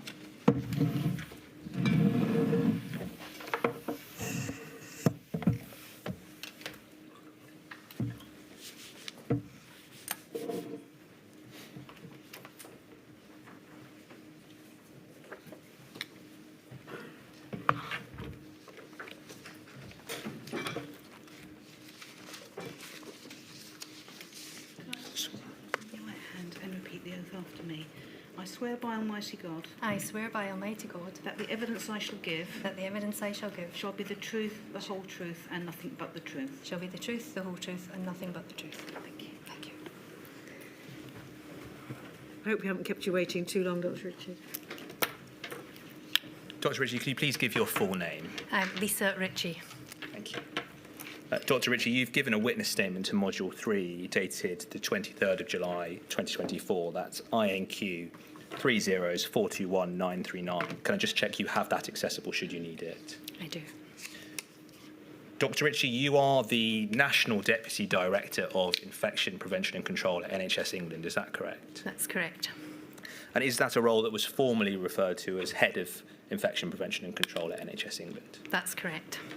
And you have responsibility for leading the national IPC team at NHS England as a result of that role. I do. Is it right that by background you are a general registered nurse? I am. You have a postgraduate diploma in infection control nursing and also a PhD in a specific infection prevention and control matter. I do. From 2009, you were a nurse consultant in IPC, infection prevention control, in the Antimicrobial and Healthcare Association Infection Group, ARHI, which was then part of Health Protection Scotland, HPS, is that right? That's correct. And that Health Protection Scotland, HPS, latterly became part of Public Health Scotland, but not when you were there. Not when I was there, no. Yep. And then you began your new role as Head of IPC at NHS England in April 2020, is that right? That's correct. During this module's relevant period, that is March 2020 to June 2022, you were a member of various scientific subgroups, including NERFTAG, the UK IPC cell, which we'll come to in a moment, and the Hospital Onset Covid-19 Infection Working Group. Is that correct? That's correct. As I said, the majority of your evidence is focused around your role in the UK IPC cell, which you chaired for a period, I believe, between June 2020 and the end of March 2021. Is that right? To June 2021. To June 2021. It's a year. Okay, for a year. Before I'm going to ask you some questions about the IPC cell, but before I do, my lady, it's been said before, but it does bear repeating, this witness was not the only individual who was on the IPC cell. She acted as the chair of the cell for a substantial period, which the inquiry is examining, but she's, as a result, one of the most appropriate individuals for the inquiry to question. But of course, some of the time, she may be referring to decisions that were made collectively. And in fact, Dr. Ritchie, if I could ask you to make clear where relevant, if you are speaking from a personal opinion, a personal professional opinion, or indeed the opinion which was reached of from the UK IPC cell as a whole. Okay.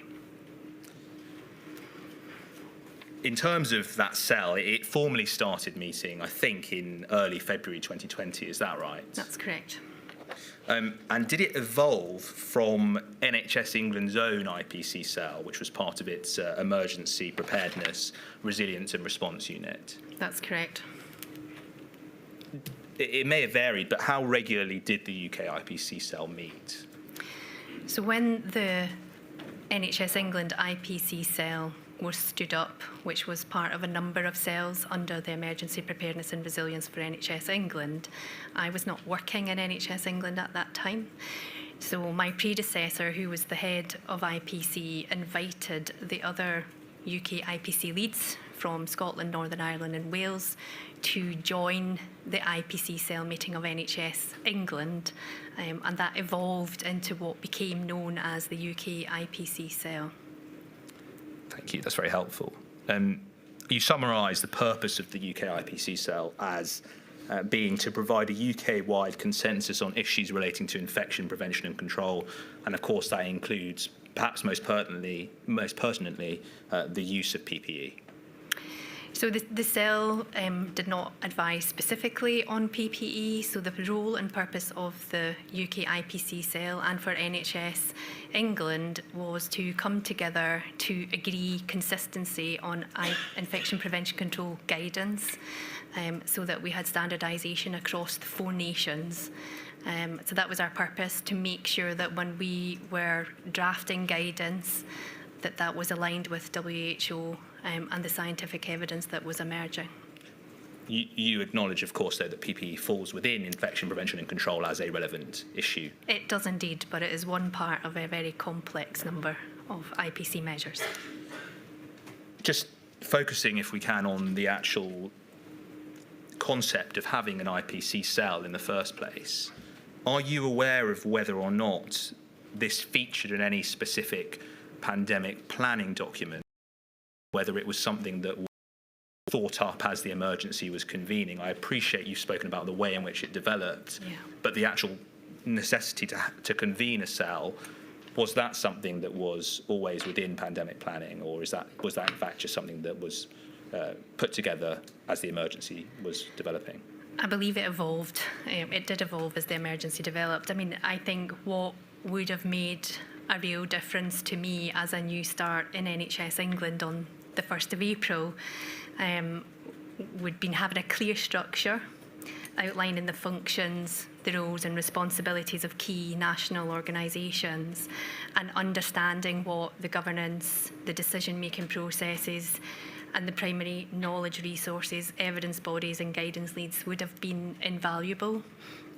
So in hindsight, it would have been very useful to have understood or known what that structure was, and maybe something for the future. And we'll come to the structure of the cell in due course. But before we do so, can I just ask you about the members of the cell and who was represented on it? You listed them out in your witness statement at paragraph 134, and they are NHS England, Public Health England, which then became the UK HSA, Public Health Wales, High Scotland, the Scottish HAI unit, the Association of Ambulance Chief Executives, and the Department of Health and Social Care. Can I clarify, was membership of the cell then specific to those organisations rather than to any specific individuals? Yes. The inquiry heard from Richard Brunt of the Health and Safety Executive last week, and he talked about having a direct input to the cell. You didn't mention in your witness statement them being a member of the cell. Is it right they weren't actually attending cell meetings, but they did have direct lines of correspondence to those who were on the UK IPC cell? Yeah, that's correct. So HSE was not a member of the UK IPC cell, but we did engage with HSE on many issues. You were a member of the cell both at Health Protection Scotland as a representative of Health Protection Scotland and then subsequently as a representative of NHS England, is that right? That's correct. One of the things that was mentioned by Dr. Barry Jones of the COVID Airborne Transmission Alliance on Thursday when he gave evidence is he said that there were more members on several occasions attending these cells from NHS England than any other organisation. Sometimes he said there was up to 20. I don't know whether that's accurate or not, but dealing with the issue of why there may have been more members from NHS England attending these cells, is it right that NHS England bore the secretariat function for the cell, and would therefore sometimes have had more members attending to take notes, etc.? Or were there other reasons why they may have had more members attending? So because the UK IPC cell had evolved from what was the NHS England IPC cell, we did continue, we had the infrastructure and we had that cell in place, so we continued to manage the cell in terms of doing or organising meetings and doing the minutes and action notes from those meetings. In terms of membership from the representative organisations, it was down to those other national organisations to bring to the meeting who they wished to represent their country, public health body, RHI, Scotland from Public Health Wales. So there was no bar from those organisations by the chair or anyone else about who from those organisations could attend those meetings. So it goes back to the point that we were speaking about earlier, that it was the organisations which were represented on the cell rather than specific individuals. Correct. You could have sent many more individuals if you wanted, or much fewer. Indeed. Are you able to recall, and I appreciate that to some extent you may not know in detail the qualifications of absolutely everyone who attended every single cell meeting, but are you able to recall whether or not there were individuals from non-medical backgrounds or non-clinical backgrounds, for example, engineers or physicists or physical science experts who attended the cell? So predominantly the membership was clinical and probably nursing, I would say, more than medical. And I think that was appropriate for the function of the cell and the role and purpose of why we had been established, given the expertise that we had in infection prevention control. We did not want to duplicate the efforts of other meetings, and we were aware that there were many meetings happening at the same time. For example, there was an engineering management group that was a subgroup of SAGE, and we would obviously look to the outputs of such groups and review what we could translate from the outputs of those meetings into the IPC guidance if it was relevant. I appreciate that you have said that it was appropriate, but the inquiry heard last week from Professor Beggs, who comes at things, I think, from a physical science perspective, and it was his view that in terms of the science associated with transmission of infectious diseases, there's been a bias towards epidemiological evidence over physical science. I don't know whether or not you agree with that at all, or if you disagree. Perhaps I'll give you an opportunity to comment on that. Can you repeat the question again? Sorry. Well, Professor Beggs told us that he considers that in professional infection prevention control spheres, there's been a bias towards focusing on epidemiological evidence over considering what the physical science may say, and as a result, a more narrow picture has been obtained. So my first question is do you accept that criticism? No. I do think there has been a lot of studies now being undertaken by physical scientists and others, but I think from an IPC perspective, we would follow the epidemiology and the scientific literature in terms of the infection prevention control guidance that we would put together. So we would be taking the views of our scientific experts, be that from SAGE, UKHSA, Public Health England. So you don't think then, on reflection, that perhaps the cell would have benefited from having the expertise of a physicist or an engineer or someone from that background? There's always room for improvement. And in terms of the different backgrounds, maybe that is something for future, a lesson learned. That some of these organisations, it's how they're plugged in. I suppose it goes back to the structure, doesn't it? And how they fit in under the Civil Contingencies Act, for example, if they were a responder under that remit or within that structure. So I'm not saying that, I think what I am saying is the UK IPC cell evolved over time, and the membership was specific to the role that we were carrying out, that it was the infection control leads with the expertise in infection control that were pulling together the evidence, taking the outputs from SAGE and ERTAG, translating a lot of the science into practical guidance for frontline staff. But if the membership is something that we need to review, there's always lessons to be learned. Thank you. The one area then I suppose that you would confirm you were on top of, from the perspective of the representatives of the UK IPC cell, was having direct involvement in clinical work. Is that right? That's correct. So there were members who were actually directly involved in putting into practice the guidance that was being formulated. Yes. Another issue that has been raised with the inquiry is that of stakeholder engagement. On reflection, I appreciate you've been very candid about the potential benefits of physical science and engineering. What about the fact that there were concerns from the Royal College of Nursing and the British Medical Association about them being engaged? On reflection, do you think there would be benefit for any future IPC cell, if it was convened, to have a representative from one of those union organisations attending? It felt like there was a couple of questions in that. I think, first of all, in terms of stakeholder engagement, we were working at pace. I know that as individuals and collectively as an IPC cell, we were seeking feedback and making ourselves available to people to give that feedback. In terms of the updates to the guidance, there were often times where I would make a phone call to RCN or to the Infection Prevention Society or the president of other organisations to say that we had to get this guidance out quickly, but if I sent it over, would they have a look at it and come back with any concerns? So we were working at pace, so it was often difficult to take stakeholder feedback.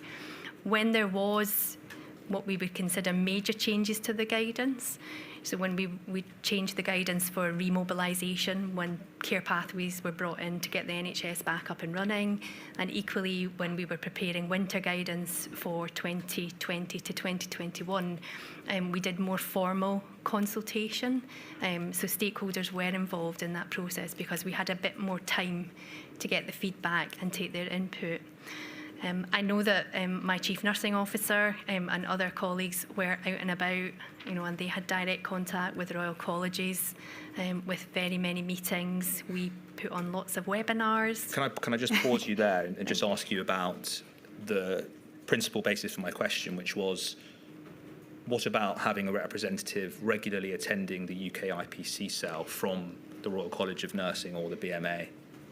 I think the challenge is the number of different representatives from all of those various groups. So I think it's important, and again, I think it goes back to the structure about setting that in place, about how what the consultation looks like, what is the communication and engagement strategy, and having something like that proactively built in, rather than it being something reactive. And I accept that it wasn't always easy to take all of the feedback that was coming from stakeholders, given the pace at what we were working.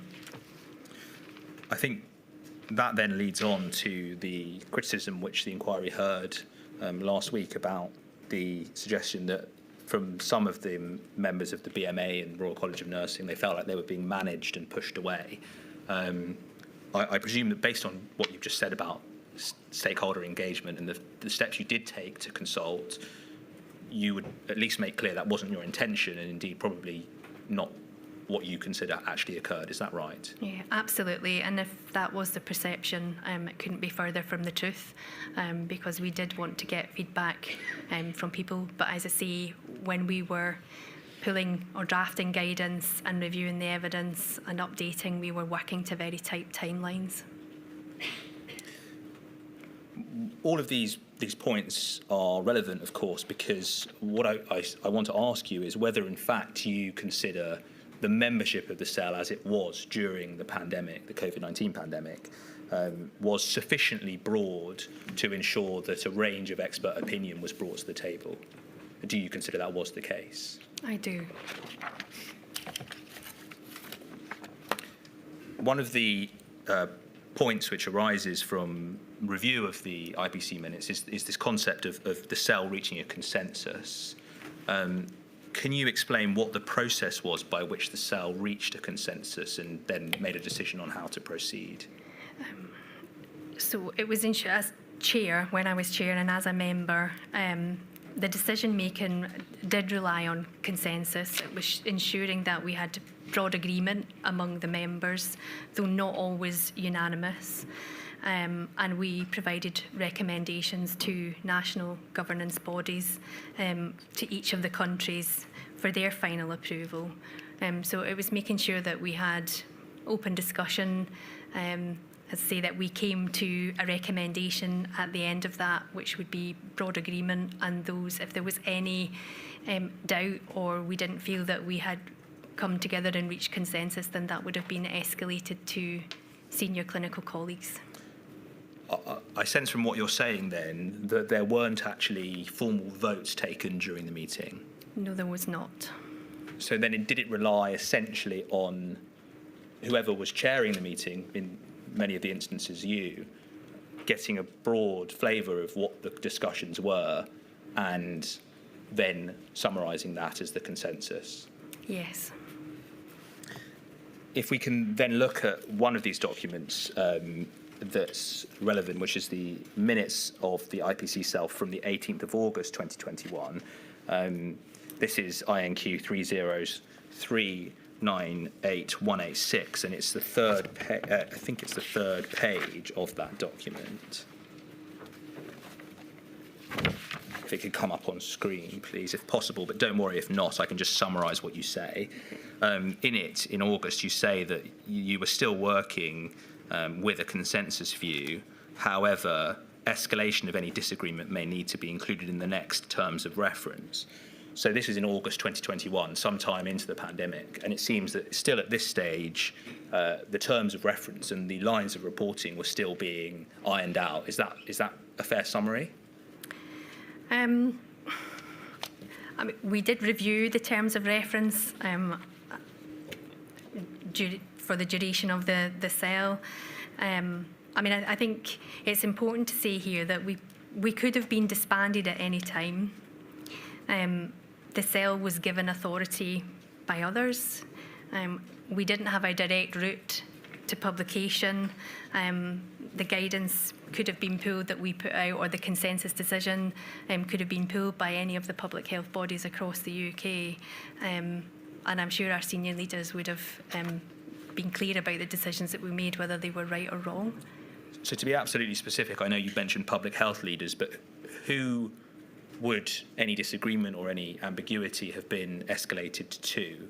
Who were the individuals or professionals who would have had oversight of that? To the UK senior clinical leads. In which departments? In each of the 4 nations. And in a related question, would that mean then that Public Health England, for example, who published the guidance on behalf of England at least, would they have had the ability to have come back to you on anything that was agreed during the IPC cell minutes and, say, objected to it or required an amendment to be made to that piece of guidance that was proposed? Yeah. As a lead organisation for public health and infection control in England, they could have come back at any point and made amendments. And would this still apply if Public Health England themselves, who are obviously members of the IPC cell, had not in fact agreed with the consensus view that was reached at the IPC cell meetings? Yes. Can you recall any occasions on which, whether that be the CMO within each nation, the CNO within each nation, or public health bodies, actually came back and said, you need to make a change to this guidance, or we're not going to approve it in its current form? So I don't recall specifics, but I do recall conversations with Public Health England colleagues on draft guidance content. In practice then, I appreciate that you may not have been responsible for the reporting lines, but in practice, was it the case that recommendations reached at the UK IPC cell were routinely incorporated into national guidance? That's correct.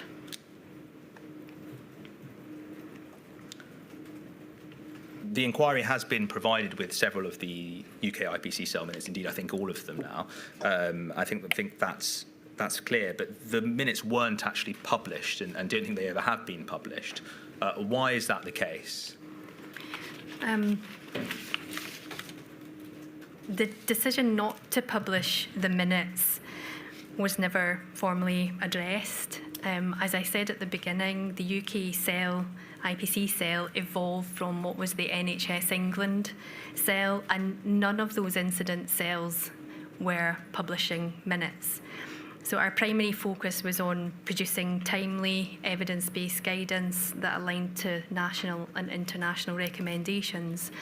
But I think had the conversation come up, I don't think there would have been any objection to publishing the minutes, but it wasn't something that we formally discussed. Were there ever any requests from, as far as you can recall, any union bodies or any other campaigning groups to publish the UK IPC cell minutes? During the relevant period, I don't recall. Again, trying to take a forward-looking approach, do you think there would be benefit in publishing these sorts of minutes to allow for a dialogue of challenge to come to the surface? Yes, I mean, I think if publication of such minutes would be helpful, it might be an area that requires to be formalised across the 4 nations of the UK. Thank you. If we can now turn to some key principles of infection prevention and control to try and establish some of the things that you were looking at as a cell and considering. You've set out in your statement, and the inquiry has heard about standard infection control measures, and that's measures that I think are taken all of the time for all healthcare workers, regardless of the threat that is being faced and regardless of the transmission of any particular virus, but to protect against generally all threats. Is that right? That's correct. We then have transmission-based precautions, and this is relevant to the nature of the disease that you're trying to protect against, isn't it? Yeah.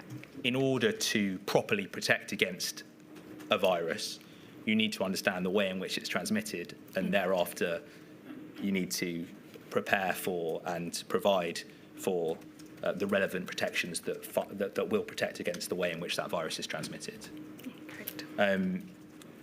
We've heard about, and you set out in your statement, the 3 established routes of transmission for a respiratory virus: contact, droplet, and aerosol. Focusing, if we can, on droplet and aerosol, because those are the 2 most pertinent here. You would agree, I suspect, that there are differences in terms of the precautions you need to take when protecting against a virus spread via droplets and one which is predominantly spread through aerosol transmission. Yes, and it does support the intervention. The definition supports the IPC measures that would be put in place. I'm not sure. Sorry, could you clarify what you just said? So sorry, could you repeat the question? The question is a basic one, really. It's just to establish that there are differences between the way in which you protect against a virus that is spread predominantly by droplets and one which is spread through aerosols. That's correct. And that's why we've heard about the differences between fluid-resistant surgical masks and respirators. Respirators being necessary for aerosol protection and surgical masks for droplet protection.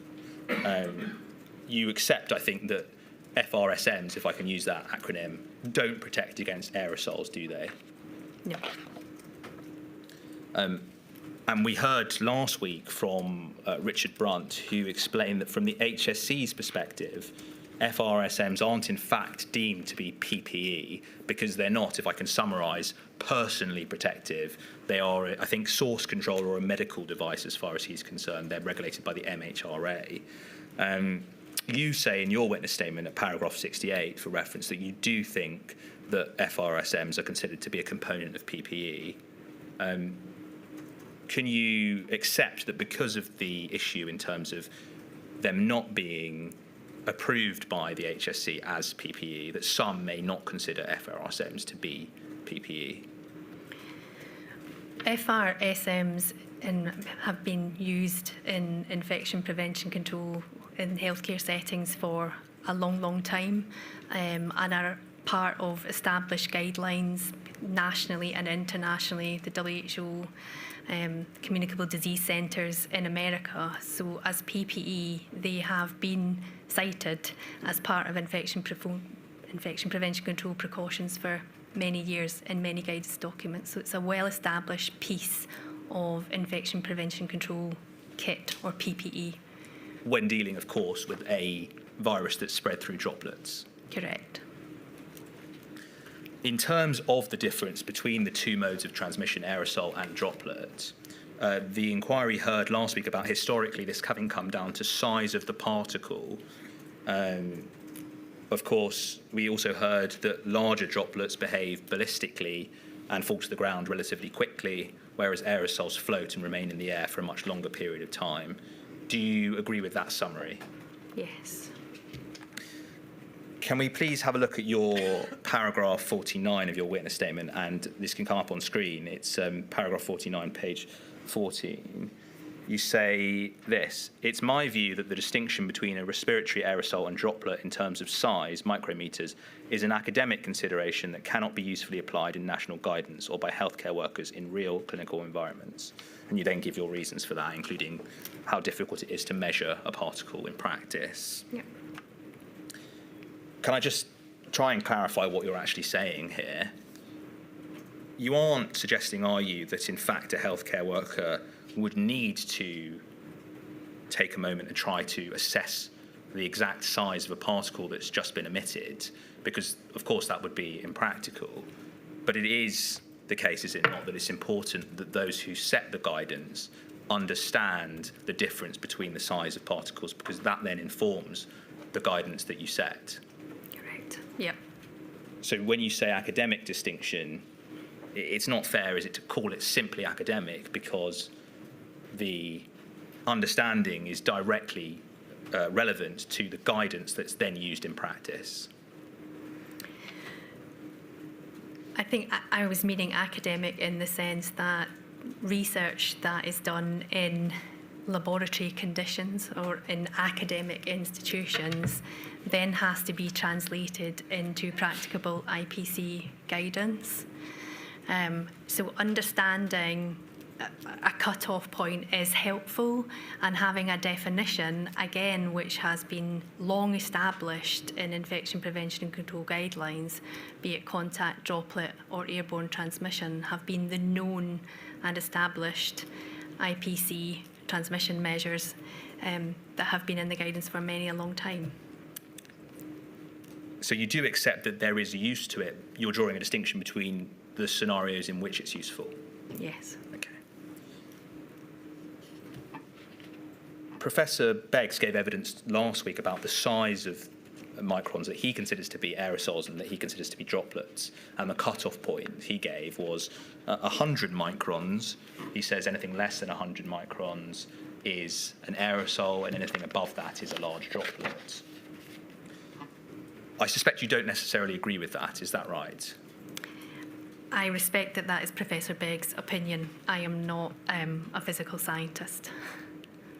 So you aren't in a position to say what your view is on the size of particles and the distinction between aerosols and droplets? I think the distinction I would say is that airborne transmission occurs by small droplets, aerosols, or particles that remain suspended in the air, and that the airborne transport of those particles may carry pathogens long distances, unlike droplet, which involves larger size droplets that requires closer contact for transmission to happen. It might be helpful if we look at this in practical terms and consider how this was then translated into healthcare infection prevention and control guidance. If we could go to INQ 30251-675, this is a passage from some of the guidance. It's page 13 and 14. It should come up on screen soon. Yes, here we go. If you look at the bottom part of that, it says droplet precautions, and it says used to prevent and control infection transmission over short distances via droplets. And there it says above 5 microns. So just to clarify, this guidance, is this likely to have been something that was formulated or agreed upon in an IPC cell meeting? No, this guidance existed well before that. So is this guidance, which was the guidance that was adapted from the pandemic influenza guidance? Even before that, I think back in 1997, HICPAC, which is an advisory group to the WHO, came up with these routes of transmission, contact, droplet and airborne transmission, and they described these droplet sizes. And those droplet sizes, as they were described all the way back then, have maintained and made their way into infection prevention and control guidance, including the guidance that was issued during the pandemic. That's correct. And so it is the case, isn't it, that for the purposes of the guidance that was issued during the pandemic, the cut-off point was deemed to be 5 microns, which is obviously markedly different to the cut-off point that Professor Beggs uses. Indeed. Can I just ask you a question, Dr. Ritchie? Things that are well established aren't necessarily always right. Science moves on, understanding moves on. Were you aware of any debate about the size of droplets and whether the science had moved on or understanding had moved on? I think as we came through the pandemic, those discussions were taking place, and scientific individuals were putting those cases forward. At the beginning of the pandemic, that wasn't the case. I suppose, thinking about it in practical terms, if we go back to those cut-off points, if we look at a section, I can take us, please, to a section of Professor Begg's report. This is INQ 304744276, page 48 and page 49, paragraph 122. He summarises here what he considers to be the issue as a result of different spheres using different cut-off sizes. And he says, well, one of the unintended consequences of the inappropriate, that's his words, 5 micron threshold was that scientists from different disciplines use completely different terms to describe the same objects. So, for example, a 12 micron diameter respiratory particle might be called a droplet by clinicians and microbiologists, whereas the same object would be an aerosol particle to an engineer or physicist. So is that, Dr. Ritchie, the nub of the distinction between the two disciplines, and indeed a potential cause of concern where you have the established science as it was in the infection prevention and control guidance, and in fact another reasonable body of scientific evidence that says, in fact, you're describing these particles in the wrong way, and as a result of that, you're devising infection prevention and control measures that are incorrect. Yeah. So I think the challenge for us was to translate a lot of this scientific evidence into infection prevention control guidance. And I respect, as I say, Professor Begg's view, and acknowledging that transmission can occur along a spectrum and airborne is possible. I'm talking about airborne generating procedures. That airborne spread is possible, particularly in crowded and ventilated settings, but the epidemiology and the scientific literature did not support that airborne spread as the predominant mode of transmission, and indeed the WHO guidance has not stated a change in a predominant mode of transmission for SARS-CoV-2. But is that using the 5 micron cutoff or the 100 micron cutoff? The WHO have recently looked at and published revised terminology for respiratory viruses, and that's still, I don't think they've spoken about a continuum now, as I've just said, and the cutoff, I think, is part of a risk assessment. Okay, I'm just struggling to follow, because I think ultimately the question would be, it could have been that both you and Professor Beggs agreed entirely on the size of the particles that were causing the infection. You both look at a 12 micron particle, but he says that's aerosol transmission, and you say it's droplet transmission. And as a result, you say airborne transmission is not predominant because we've got 12 micron particles, which are droplets. Yeah. When you say that airborne transmission has not been recognised as being predominant, do you know on what basis you're saying that with respect to particle sizes, or are you not able to say that? I'm probably not able to say that in terms of particle sizes, but in terms of the epidemiology and the scientific literature and the outputs from those scientific groups that we were taking advice from. I suppose trying to follow this up then, just to tie things up, those scientific groups that you were taking advice from saying that airborne transmission was not a significant threat, were they doing so on the basis of a 5 micron cutoff? Do you know that? I don't know that. So can I just make sure I've understood? I thought you said just a moment or two ago that the World Health Organization has not even now said that aerosol transmission is the most dominant route. Is that what you said? Yes. I thought they had. They haven't changed their Well, guidance. I'm not sure if they said most dominant or if they've just acknowledged it as a route.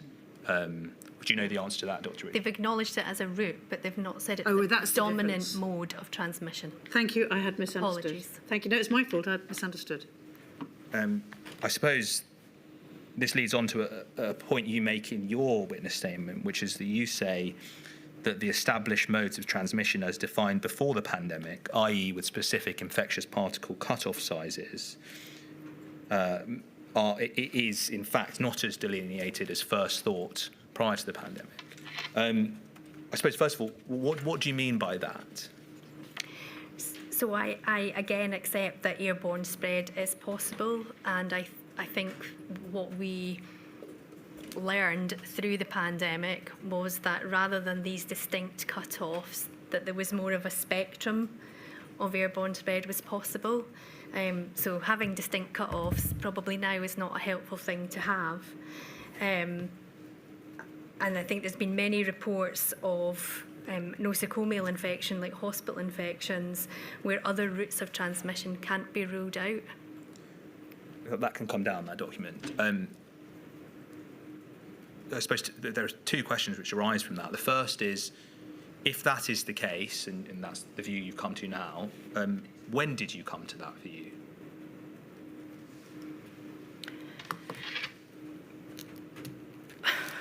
Could you repeat the question, sorry? I think you said that you accept that there are multiple routes of transmission. Airborne was possible. There's a spectrum of different ways in which a virus can transmit, if I'm summarising what you said, I think. Yeah. So I suppose what I'm asking you is, when did you reach the conclusion that that was in fact the appropriate way to assess the risk? I think when the cut-off measures of the particle sizes were not seemed or deemed to be helpful within clinical guidelines, and that the awareness of airborne transmission became more apparent. Can I push you to try and identify a time frame? I don't recall. Was it during this module's relevant period of March 2020 to June 2022, or after it? Probably more towards the end and after. Just to tie this area up before we break, does your understanding that things are perhaps more nuanced than was previously considered to be the case, and that in fact there's a spectrum, does that not reinforce the need to protect against a variety of different modes of transmission, and perhaps be more precautionary and protect against all of them at once, rather than just be specific and say this is the way in which it's transmitted? Indeed. Thank you.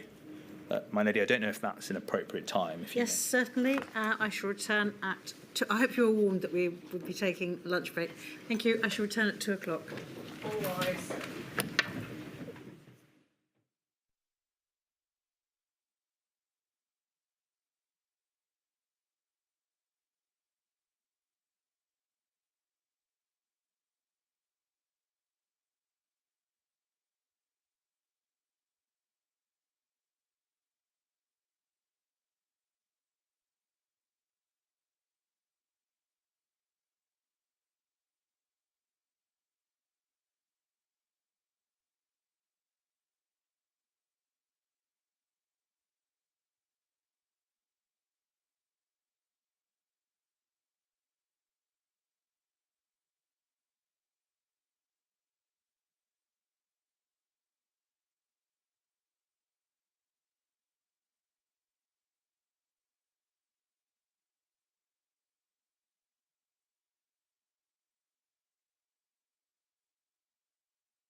Fun.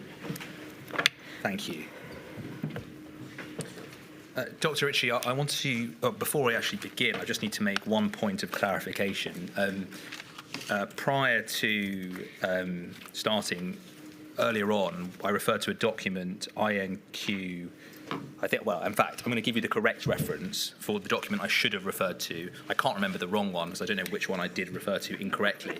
But I can tell you I meant... confused here, Mr. I got confused. The correct one is INQ 303988180. And if just for formalities, we could just have that on the screen for a second or two, we can then take it down and it will be corrected for the purposes of recording it. Thank you. Turning then back to your evidence, Dr. Ritchie, I want to deal with the issue of the role of high consequence infectious diseases, HSID, and the classification as an HSID, and how that plays a part in infection prevention and control, if it does at all, and how it in fact did play a part during the early part of the pandemic. So starting point, it's right, and I think you acknowledge, in January 2020, Covid-19 was designated as an HSID, if I can use that acronym. That's correct.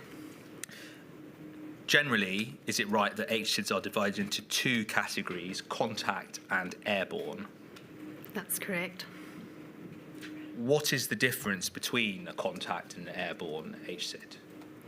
So the difference is how they are transmitted. So a contact HSID spreads primarily through direct contact with an infected person, their bodily fluids, tissues or contaminated materials. An airborne HSID spreads via respiratory droplets and aerosols and may also involve contact routes. So the key point there is that in the context of an HSID, the categorisation of airborne encompasses both respiratory droplets, or droplets, let's use droplets for the sake of clarity, and aerosols. That's correct. Do modes of transmission, other than in the way you've just described in terms of distinguishing between whether something is an airborne or a contact HSID, have any bearing on the fact that something is designated as an HSID? So the mode of transmission of an HSID classification does not differentiate between transmission modes. Put another way then, just trying to clarify this, are the implications from an infection prevention and control perspective in terms of the requirement to wear respiratory protective equipment and I think using negative pressure rooms the same if you're dealing with a contact HSID and an airborne HSID? That's correct. So in January and until March 2020, because of the fact that COVID was designated as an HSID, it was a requirement for all healthcare workers to wear respiratory protective equipment and also to be dealt with in negative pressure rooms. Is that correct? That's correct. The decision was then taken to declassify COVID as an HSID, and following that, is it right that the stringent requirements about how to deal with the virus, because of the fact it was designated in such a way, fell away, and there was no need to, at that point, necessarily, or deal with what actually happened, but once it was not categorised as an HSID, those requirements were not, you didn't need to abide with those requirements necessarily? That's right. So when something is classified, or a pathogen is classified as a high consequence infectious disease, be it contact or be it airborne, there is one PPE kit ensemble, as we refer to it, that includes a respiratory, which includes an FFP3 respirator, RPE. So it does not matter how that HCID is classified, the PPE ensemble or kit is exactly the same for both contact and airborne. So it may well have been, and it may be your evidence that this is the case, that whilst COVID was designated as an airborne HSID, it was not thought necessarily that it was airborne, but it may have been thought that it was spread by droplets. And as a result, because it was an HSID, it was designated as an airborne HSID and requirements to wear respirators applied. Correct. On reflection, I think you recognise that this is an area where there is quite a great deal of scope for confusion, isn't there? Indeed. There are a number of terms that are used in different contexts, which, from a layperson's perspective, seem very similar. I can mention some of them, but is it right that in this context, of course, airborne means both droplet and aerosol, but in other circumstances, airborne is essentially synonymous with aerosol? Correct. It's also right that there is a term used to describe an aerosol that's often used, I think, scientifically, but also in clinical circles, as droplet nuclei. But that refers to an aerosol, doesn't it? It does. Not a droplet. No. You recognise quite clearly then that there is, without even going into the detail, immediately a challenge in understanding what's being spoken about, given the way in which these terms are referred to.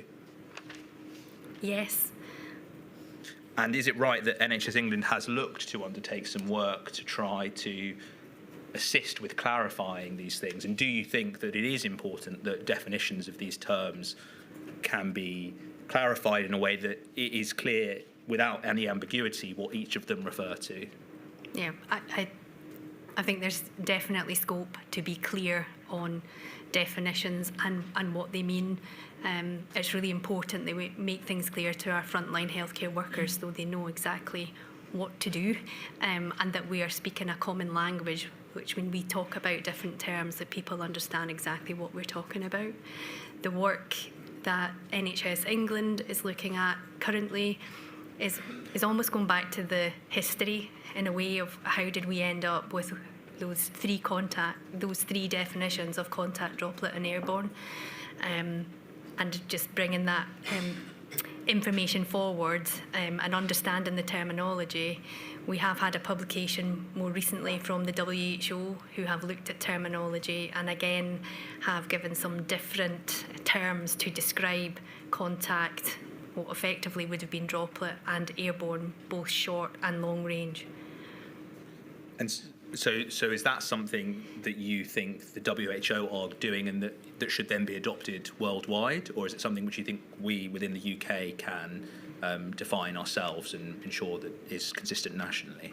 I do think it would be important to have some, if the WHO have made those inroads, and I know that the work that they have recently done in the publication and the terminology that they've looked at has included some professionals from the UK. So it is a global document that they have looked at and come up with terms. And I do think it's important going forward that international and national guidelines are aligned. And we did aim to do that throughout the duration of the pandemic. Thank you. At the outset of the pandemic, once COVID was no longer designated as a high consequence infectious disease, HSID, is it right that the starting point for understanding likely modes of transmission of the virus SARS-CoV-2 was what was known about SARS-CoV-1? In other words, what was known about COVID was informed by what was known about SARS. Is that right? That would be correct. In 2013, do you recall that you co-authored a paper alongside some other medical experts, including Sir Jonathan Van Tam, who was the Deputy CMO for part of this relevant period, and that paper was aimed at giving guidance to healthcare workers on how to protect against various different viruses. Can I call that document up, please? It's INQ 30130-561, and I want to go to page 5 in particular, please.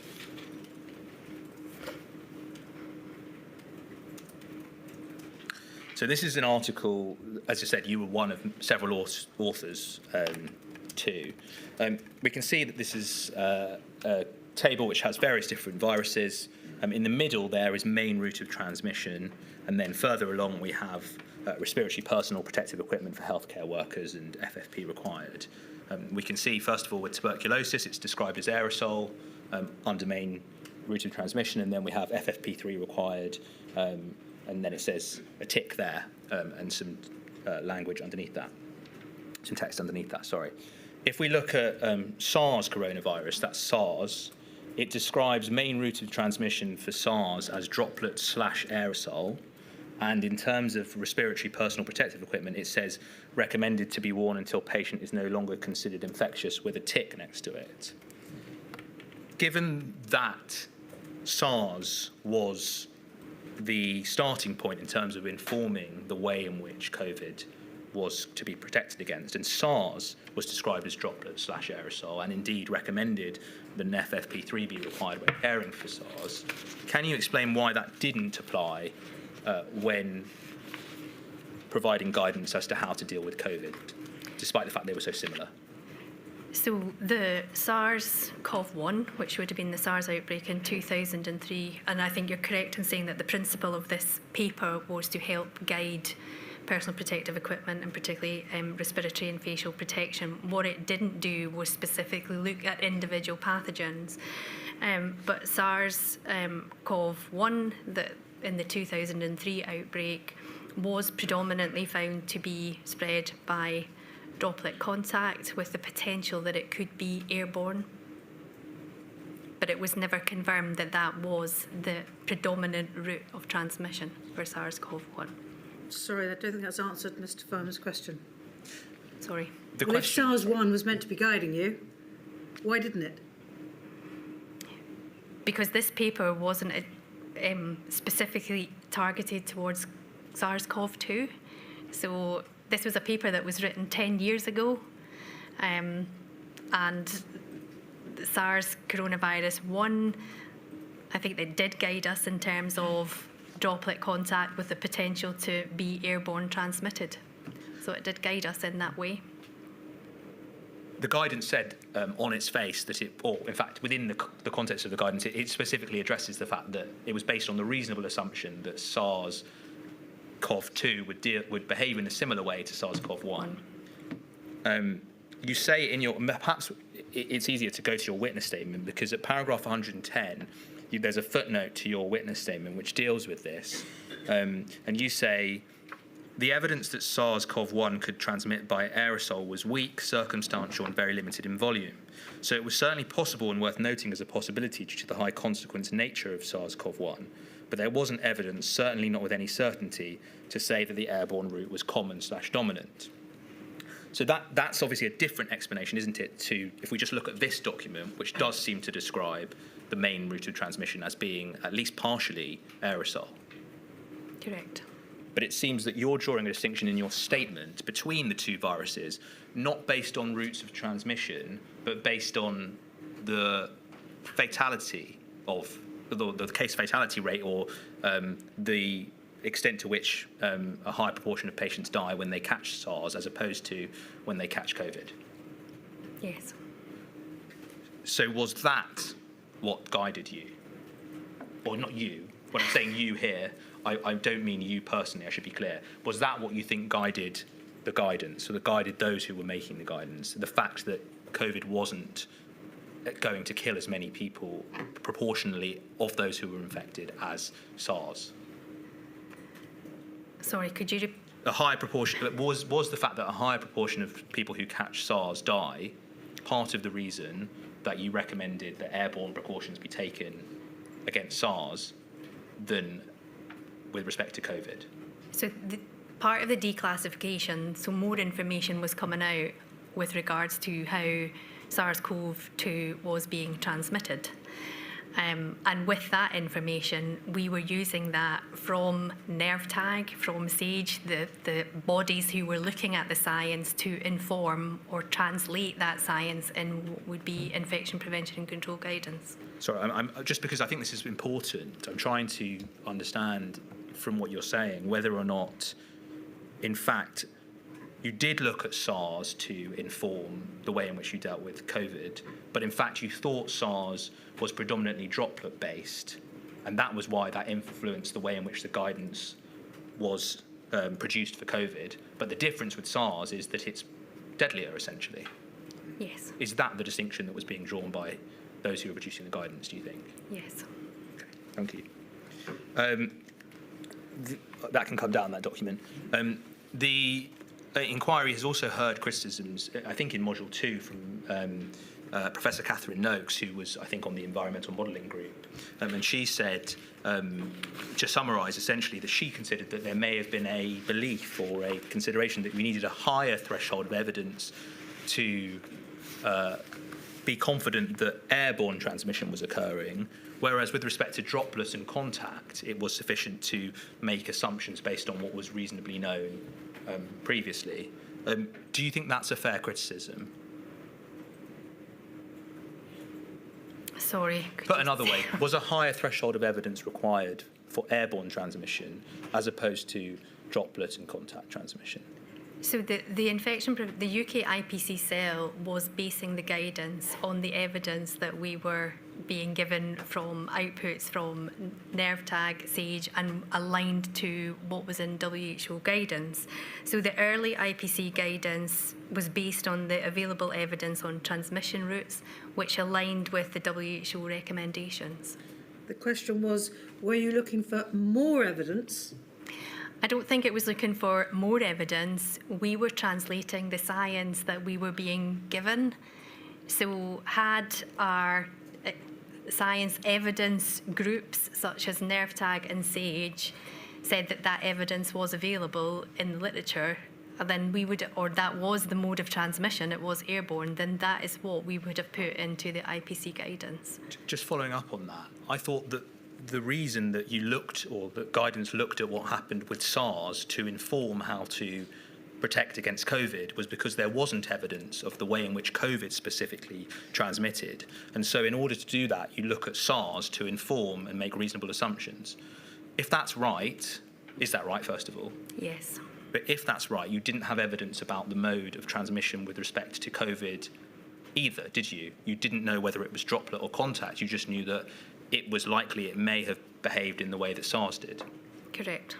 And so, given that you didn't know that, the obvious question is to say, why wasn't it presumed that we don't know about the way in which this virus transmits at all, and we're going to protect against all three established modes of transmission?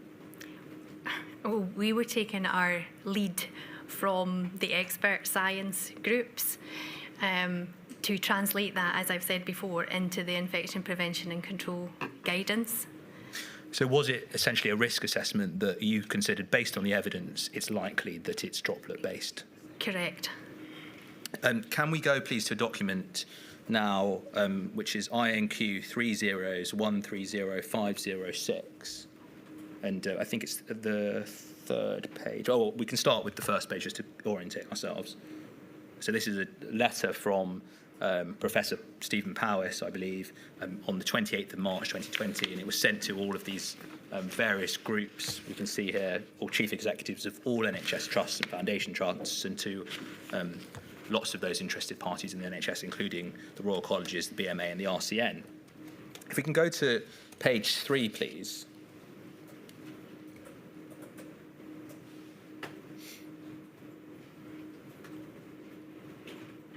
If we can look at the second paragraph under comparison with the WHO guidelines, just about 4 lines up from the bottom, it says this: COVID-19 is not airborne, it is droplet carried.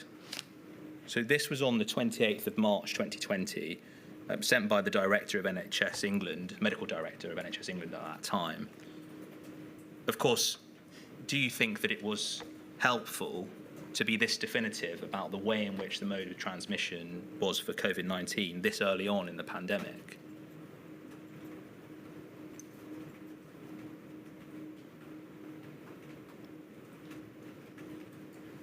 That, if that was what was known as the science at that time and was the information being given by the CMO,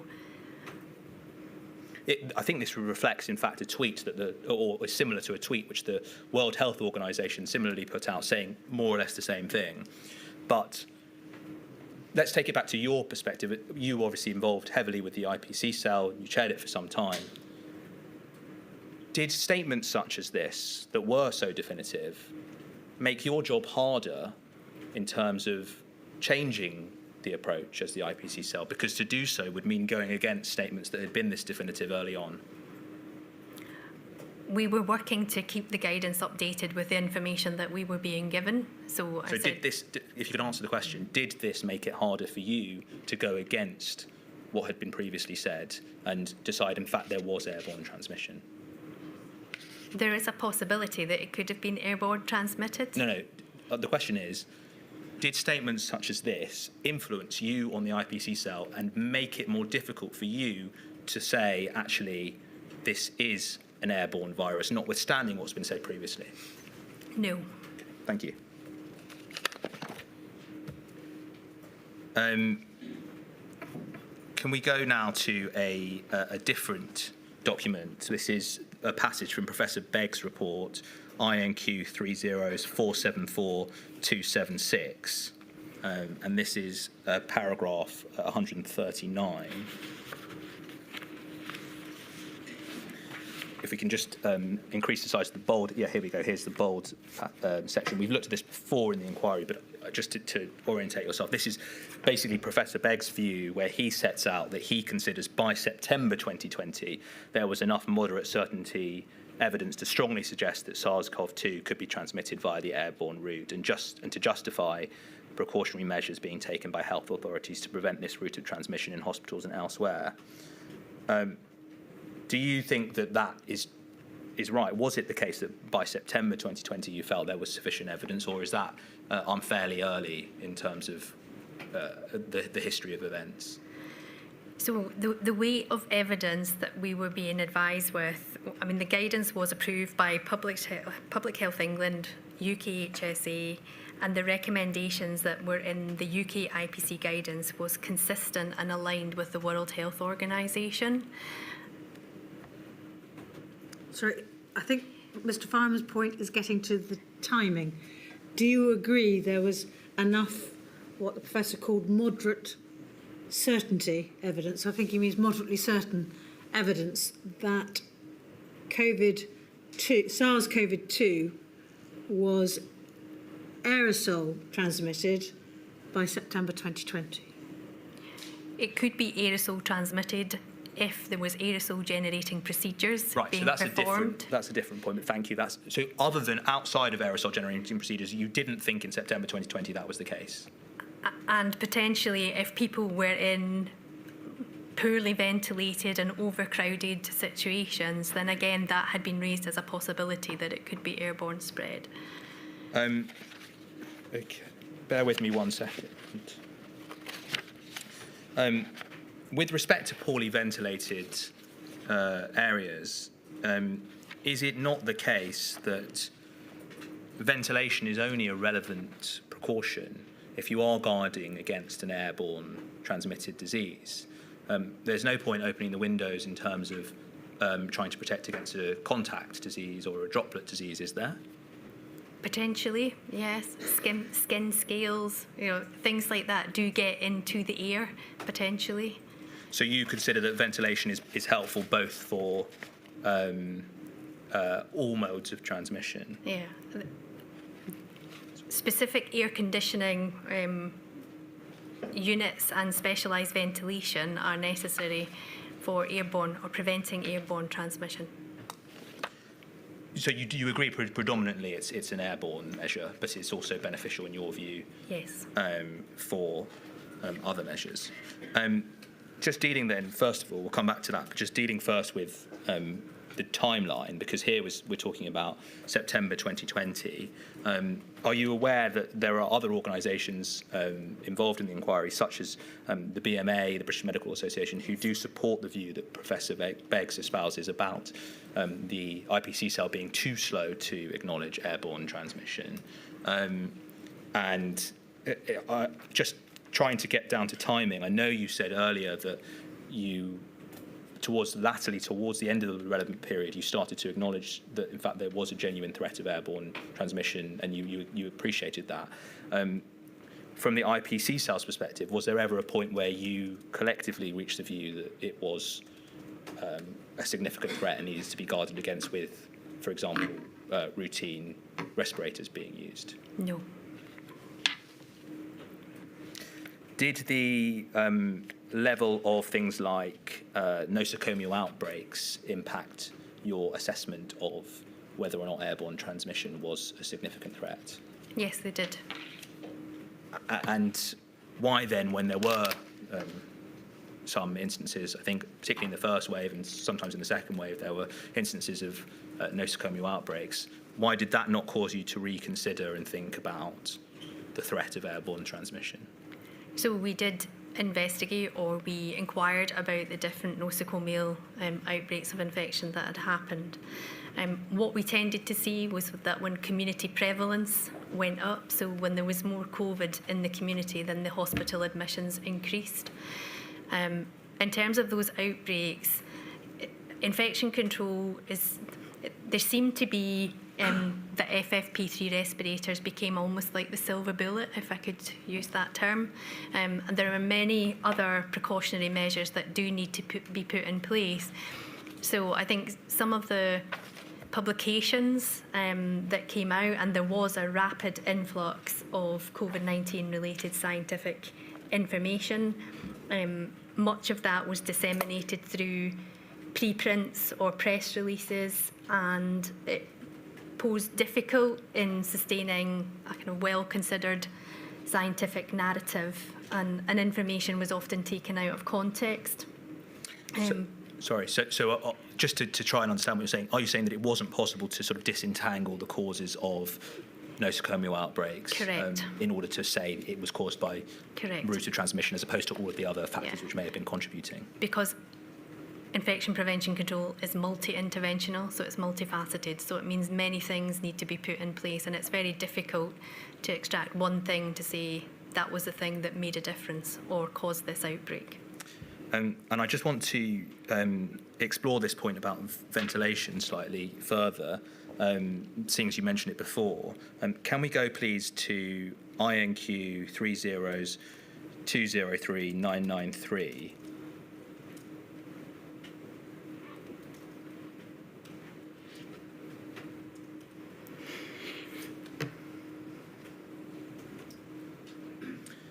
This is a paper from September 2020 which SAGE produced, and it says role of ventilation in controlling SARS-CoV-2 transmission. In this executive summary, just to deal with this point, it says ventilation is an important factor in mitigating against the risk of far-field aerosol transmission, but has no impact on other transmission routes, high confidence. So that's SAGE's view, that's the view of the ENG. That's inconsistent with what you've just said, isn't it, about ventilation being a good measure generally to take in infection prevention and control? In the context, so this is set in the context of SARS-CoV-2, I think what I was saying earlier was other pathogens have the potential, and ventilation is important. But you would accept then, would you, that with respect to SARS-CoV-2 or COVID, ventilation is only a useful precaution measure if, in fact, you are accepting as a prima facie standpoint that, in fact, there is airborne transmission outside of aerosol-generating procedures? Okay. I'm asking you the question. Is that not? I'm not telling you it's your evidence, but what is your position on that?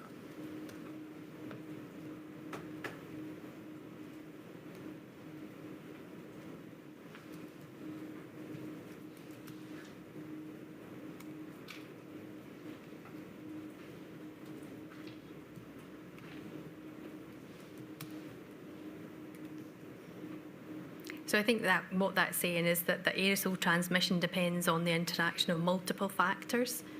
It does, yes, but the starting point is that in terms of recommending ventilation as a measure of protecting against the virus, it's only worth ventilating. And then this is something which Professor Beggs said last week. He said that people generally think ventilation is a good thing, but they don't necessarily acknowledge that the virus may be airborne, but they think ventilation is a good thing.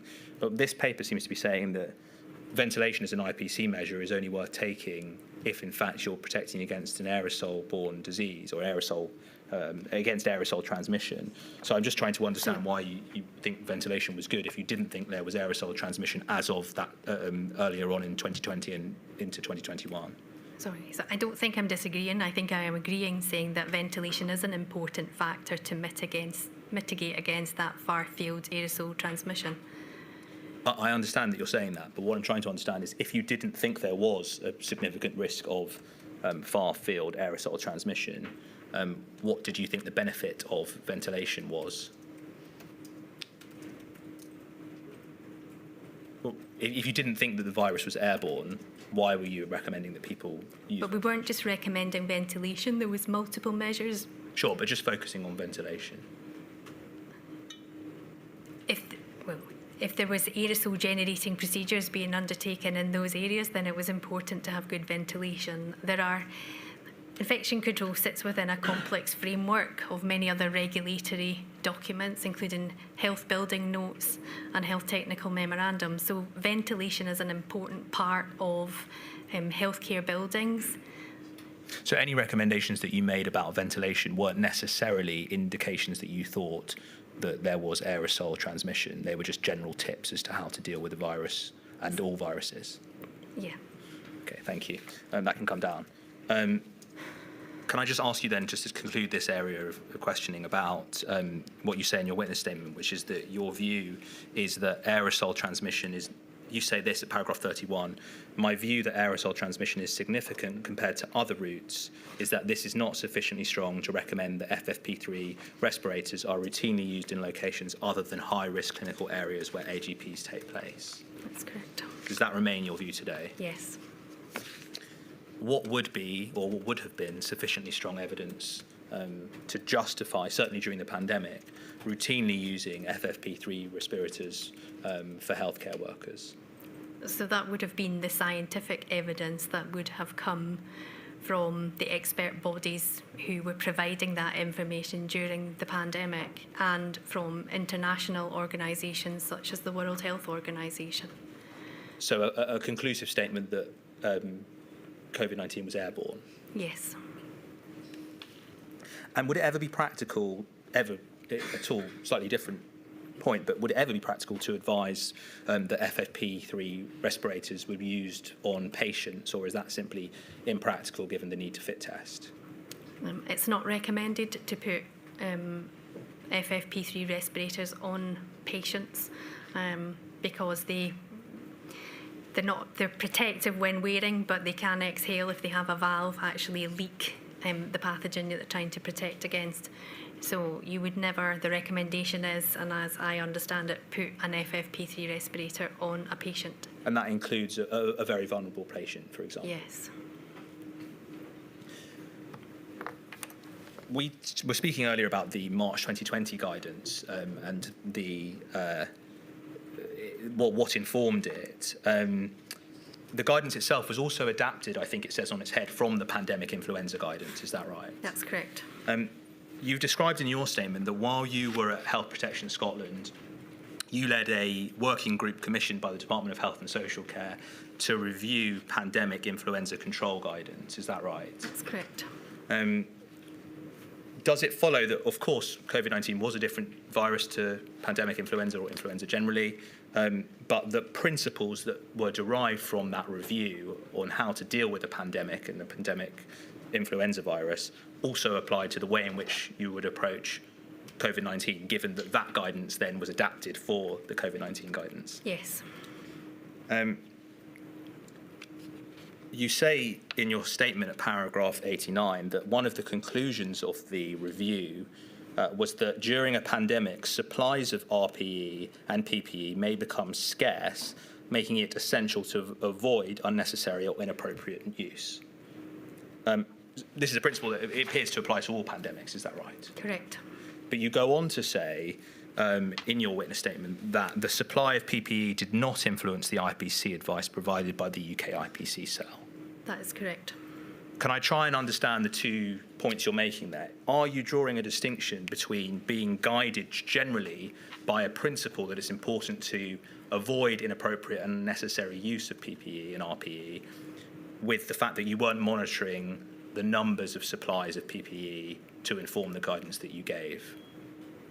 Sorry, could you? You say as a general principle it's important to avoid unnecessary or inappropriate use of PPE, but you then say that the supply of PPE didn't influence the advice you gave. Are you saying that you were informed by the general principle that you need to avoid inappropriate use of PPE, but you weren't informed by the actual level of supply of PPE. That's correct. Can we look, please, at INQ 30489907, page 31, paragraph 6.33. This is a passage from Dame Jenny Harries, who was the Deputy Chief Medical Officer's witness statement. And she's discussing the selection of procedures of aerosol generating procedures in March 2020. She says, 4 lines up, the list of AGPs included chest compressions, don't worry about that. There were, at that time, extremely constrained supply of respirators, and so they were prioritised for staff performing the highest risk activities. Alongside this, there was a recommendation that FFP2s also be sourced, okay? So she seems to be saying here that the constrained supplies of respirators directly impacted on the designation of aerosol generating procedures, which would suggest that supply did influence IPC advice. So she seems to be saying that she has a slightly different view to what you say the UK IPC cell's view was. Is that correct?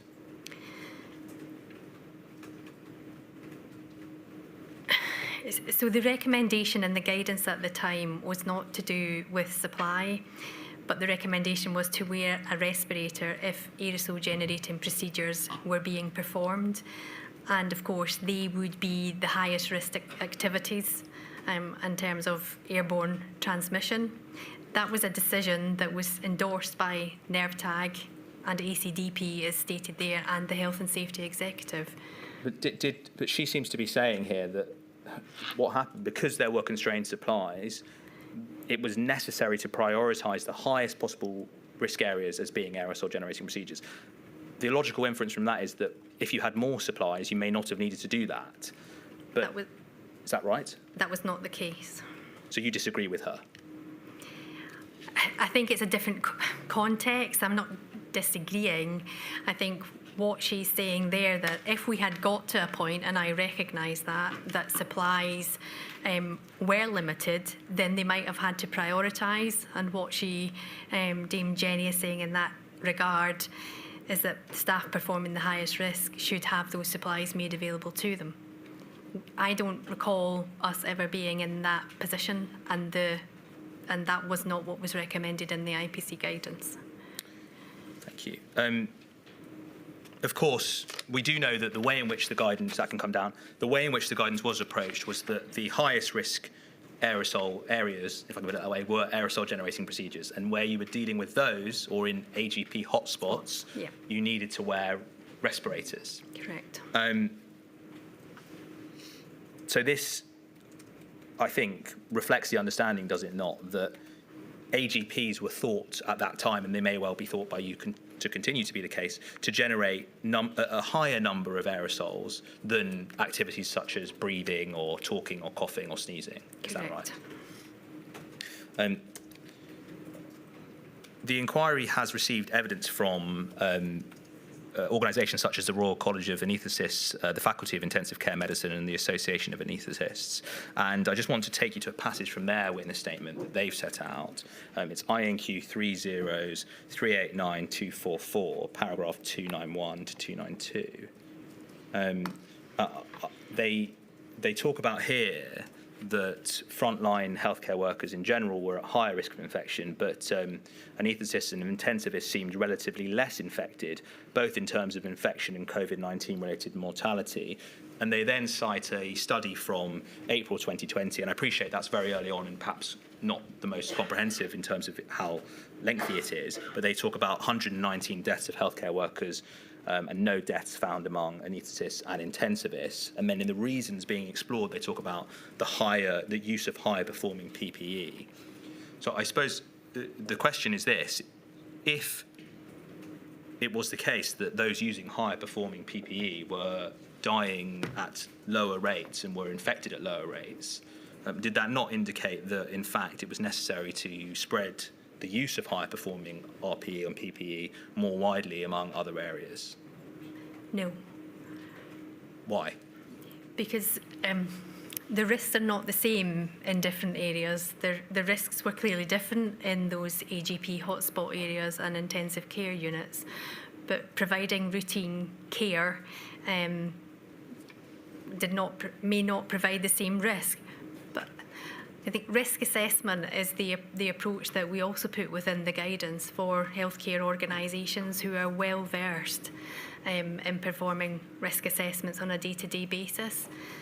Covid-19 is not the only pathogen that we deal with in our healthcare settings. We are dealing with infections all of the time, and clinicians will make risk assessments depending on the tasks that they are performing, how ill the patients are, the severity of the pathogen in terms of the approach that they take. So we were giving guidance in terms of what infection prevention control measures to put in place.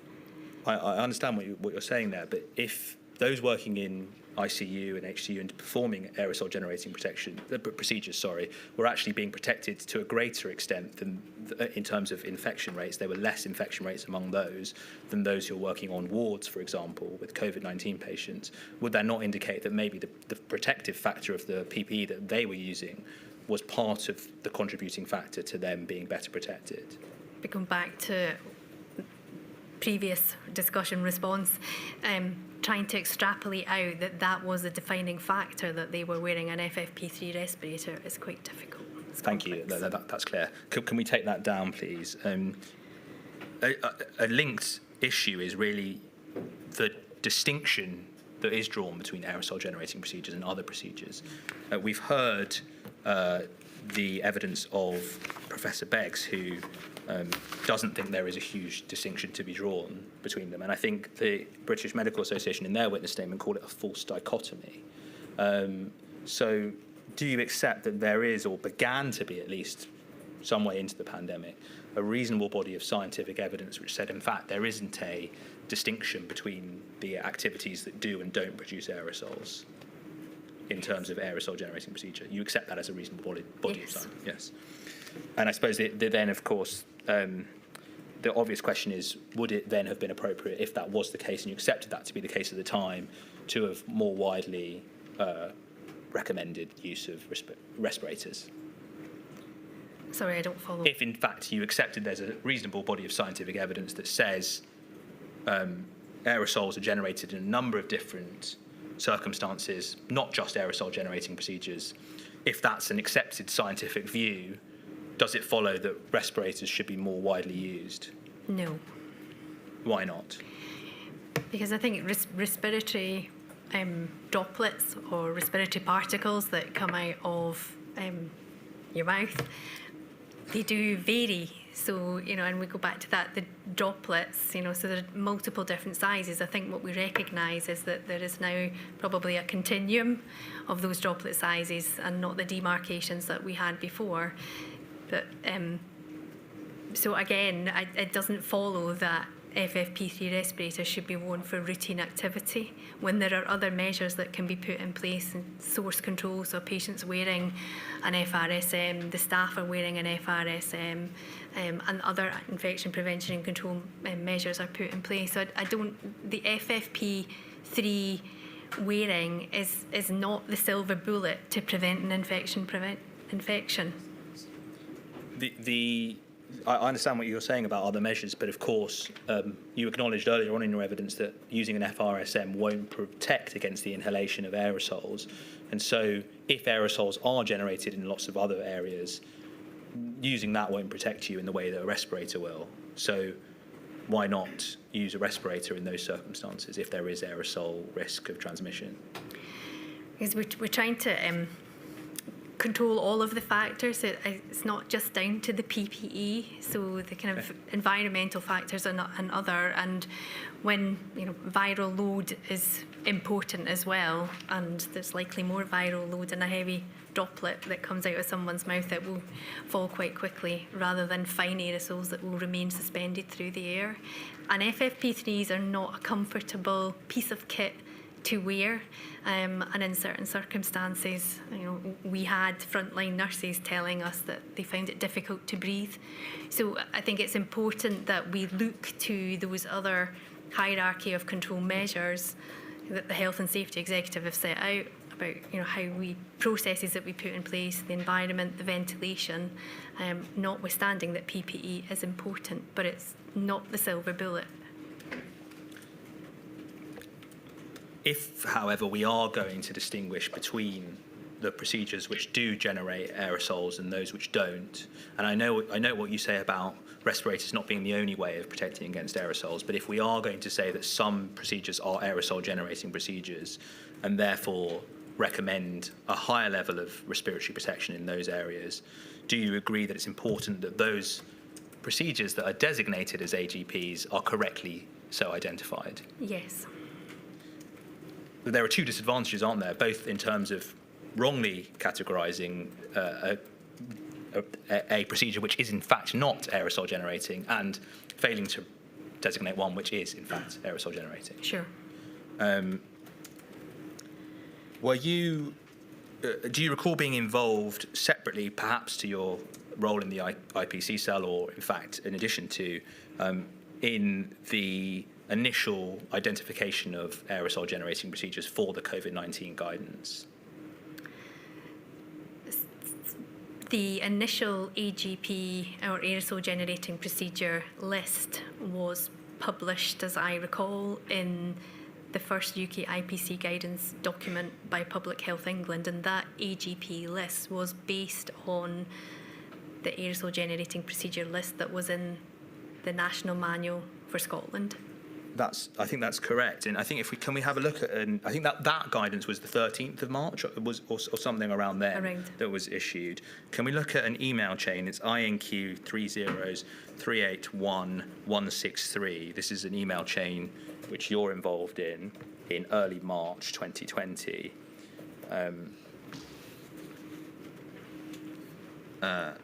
And if we start, you can see right at the bottom there, there's an email from Susan Hopkins of Public Health England, Professor Hopkins, I believe it is. And if we go down to the next page, on page 6, we can see what she said. Sorry, apologies. Yes, here we go. It says here, the list I submitted to Keith, I think this is Keith Willett of NHS England, is as follows, and we can see a list of them: non-invasive ventilation, etc. And then the one I want to ask you about is, there is cardiopulmonary resuscitation, CPR, included on her list. And then if we go back to the email chain, we can see that you then provided a list above saying this was a subsequent email from you later that evening, where you list out a series of procedures that were in the, I think, NIPCM in Scotland. Correct. The National Infection Prevention and Control Manual. We can see here, omitted from this list is CPR, is that right? That's correct. And we can see then that Dr. Hopkins subsequently says thank you, and you use that list, and that's the list that then makes its way into the guidance, isn't it? Yes.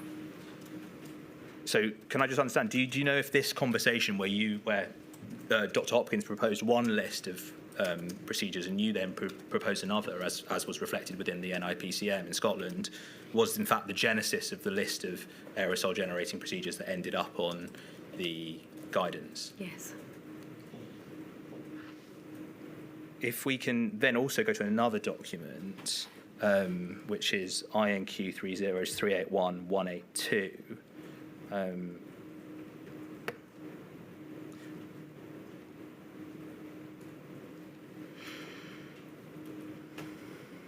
This is an email of the 25th of March 2020, and there are a number of individuals, of senior clinicians and in senior roles in NHS, I think in Public Health England at least.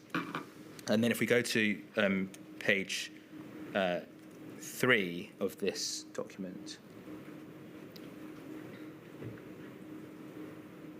we can see it says "Dear all," and there's a readout of a meeting this morning.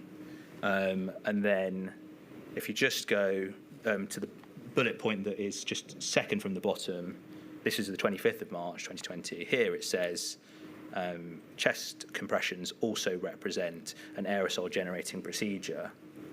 So what I want to clarify first of all with you is that chest compressions and CPR didn't end up in the guidance, we know that. But as of 25th of March 2020, and indeed of Dr. Hopkins' initial list, there were senior clinicians who did think that CPR or chest compressions were procedures that should be designated as AGPs. Do you agree with that statement? Yes. Ultimately, you're right, the situation was reviewed by NERVTAG, and they said essentially that whilst chest compressions could produce aerosols, that was just in the same way as breathing or coughing, is that right? Correct. And so they considered it wasn't appropriate to designate it as an AGP. Correct. That can come down, thank you.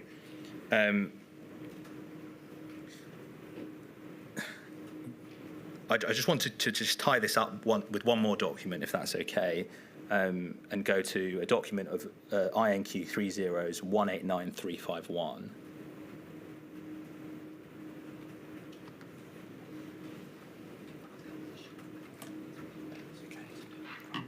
This is a review that was done by the Health Protection Scotland of the comparison between different countries and different guidance providers and the way in which they approach things. If we look at page 13, please.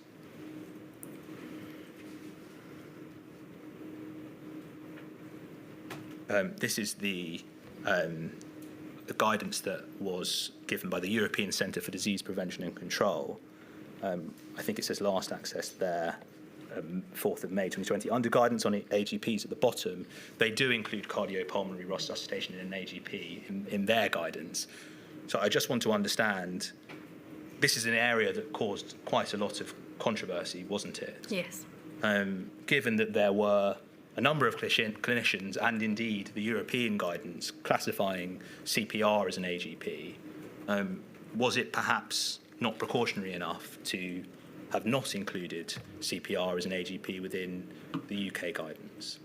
So that was a decision made by NERVTAG, as you correctly say, and Public Health England, as I recall, then published the outcome of the NERVTAG review with a caveat that the interpretation and the application of that AGP list was ultimately to be determined at a local level, where specific risks and exposures were better understood. So I think the first time we ever had an agreed, or not an agreed, but we had an aerosol generating procedure or a list of aerosol generating procedures was that was published in 2016 in the Scottish Infection Control Manual, and they teased out those parts of the procedure that could be aerosol generating. So I suppose they dissected CPR, whereas the WHO and others just put cardiopulmonary resuscitation down as one procedure. And that would include chest compressions, would it? Yes. Okay, that can come down. Just to summarise, this issue, as I said, it caused some controversy. There was a statement that was put out by, I believe, the Resuscitation Council, and they essentially said that their guidance, contrary to national guidance, was that you should wear a respirator and respiratory protective equipment when doing chest compressions and CPR in its entirety.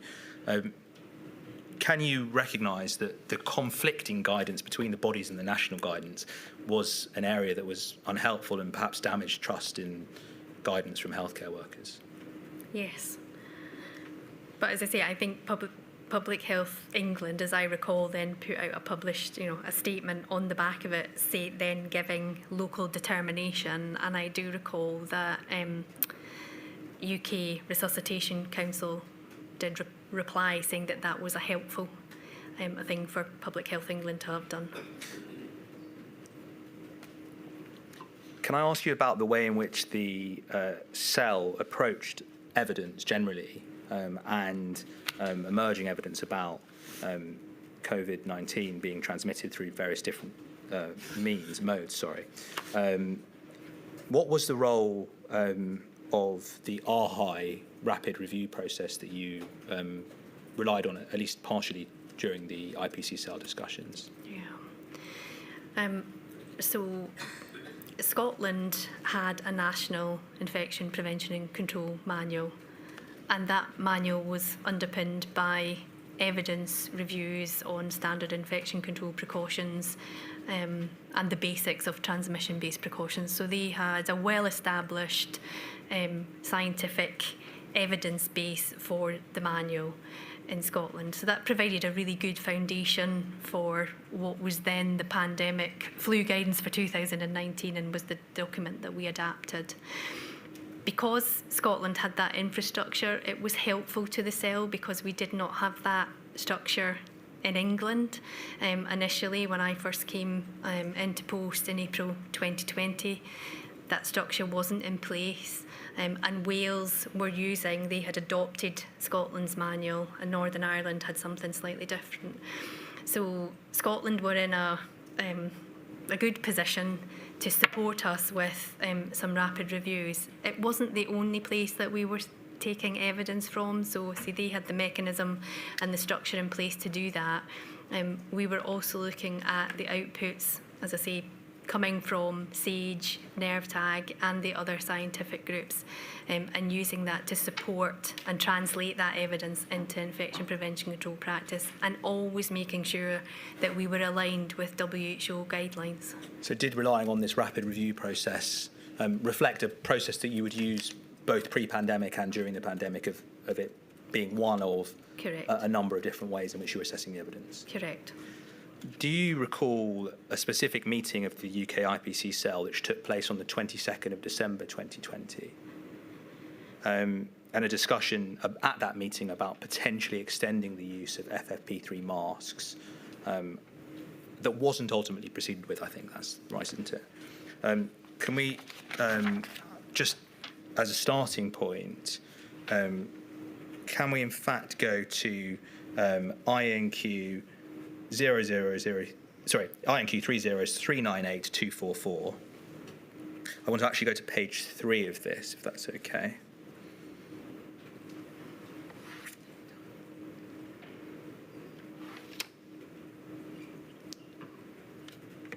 If we can look at some of the discussions that were had at this meeting, as I said, this was a meeting where you were discussing the potential to extend FFP3s. And you start the conversation on this page, and you're saying if a patient and staff face mask wearing and other IPC measures, e.g. decontamination of environment such as equipment, are not being reliably implemented as they should be, it does not seem appropriate in the absence of evidence regarding any change in the mode of transmission that a change of PPE should be recommended. So that goes back, I think, to something that you're saying today about how it's difficult to disentangle the causes of increased transmission. Correct. And that you need specific evidence that, in fact, the reason for that cause is the increased aerosol transmission before recommending FFP3s be more widely used. Yeah, or a change in the mode of transmission. Then a fourth line down, it says, or fourth comment down, it says, someone says, if we increase the use of FFP3 masks, we need to consider stock availability. We touched on supply earlier, but is this a comment more about examining if we do extend the use of FFP3s, we need to just make sure that that's not going to have an impact on putting trusts under additional pressure, rather than saying we don't have the stocks? Yeah, so that wouldn't have been a decision that we would have made, but if we had come to a consensus agreement that there had been a change in the mode of transmission and we were going to move to FFP3 masks, then that's something that we would have required to escalate across all the UK nations to senior clinical leaders, if that was the position, to say that we think there's a change here, this is going to impact on use. Thank you. And then two comments down, there's CB there. I think that's Colin Brown of Public Health England. He says, our understanding of aerosol transmission has changed. A precautionary approach to move to FFP3 masks whilst we're still awaiting evidence should be advised. So this is, it seems, one of the first points, I think, in the IPC cell meetings where someone is saying, in fact, we need to take a precautionary approach and extend the use of FFP3s. Can you explain, were you able to reach any sort of agreement on this during this meeting? Can you recall? I do recall that we did come to a consensus or an agreement, after which we pulled together a position statement setting out what our recommendations were, and that... I apologise. I think there's two meetings, there's the 22nd and there's the 23rd. If we Yes. carry on to the next page, we might be able to see what happens in this particular meeting. You say here that there's then a comment about fit testing by LI, and then I think that's Laura Imrie, and then I think you say we appear to have a consensus, and you've listed out what you have a consensus on, but you don't appear to say you have a consensus, or at least it's not within the bullet points, on the question of whether you need to change the level of PPE/RPE. That's correct. So was this a point at which the UK IPC cell wasn't able to specifically agree how to proceed with this issue, and I think you then met again the next day, is that right? So there was a consensus, and based on the information and the discussion that we had, as I recall, was that the new variant that we were discussing and whether that was going to have an impact on control measures was or seemed to be more transmissible, but what hadn't changed was the mode of transmission. So what that meant for the cell, in a way, was to be clear that all those other precautionary measures were being put in place to make sure that infection wasn't being transmitted. So again, not just down to the FFP3 respirator, but were organisations checking that those precautionary measures that they had in place were reliably being applied and monitored to actually have been followed. What you didn't agree with then at this stage, if I can summarise, is that a precautionary approach to move to FFP3 masks whilst awaiting further evidence should be advised. You didn't agree that that was the way to go at this stage, did you? So that was a consensus across the UK IPC cell, and that was what we put into a position statement that we then took, or it was discussed. I then discussed it with my CNO, and that paper was discussed at the UK Senior Leads meeting. So it would have been them that would have made a final decision on whether any change should have been made. But of course you say consensus, but that's consensus not including Public Health England, who had proposed the precautionary approach of extending FFP3 masks, is that right? General agreement. But of course there was the checks and balance in place that when it went to the UK Senior Clinical Leads to discuss, they could have decided that that was not the right approach and that we should take a precautionary approach, and in which case we would have changed the IPC guidance to reflect that. Well, when you say clinical leads, do you mean after this discussion this was escalated to any particular individuals? Yeah, so there was a UK Senior Clinical Leads group, which was CMOs and CNOs and other national clinical directors from across the UK, and UKHSA Public Health England were a member of that group.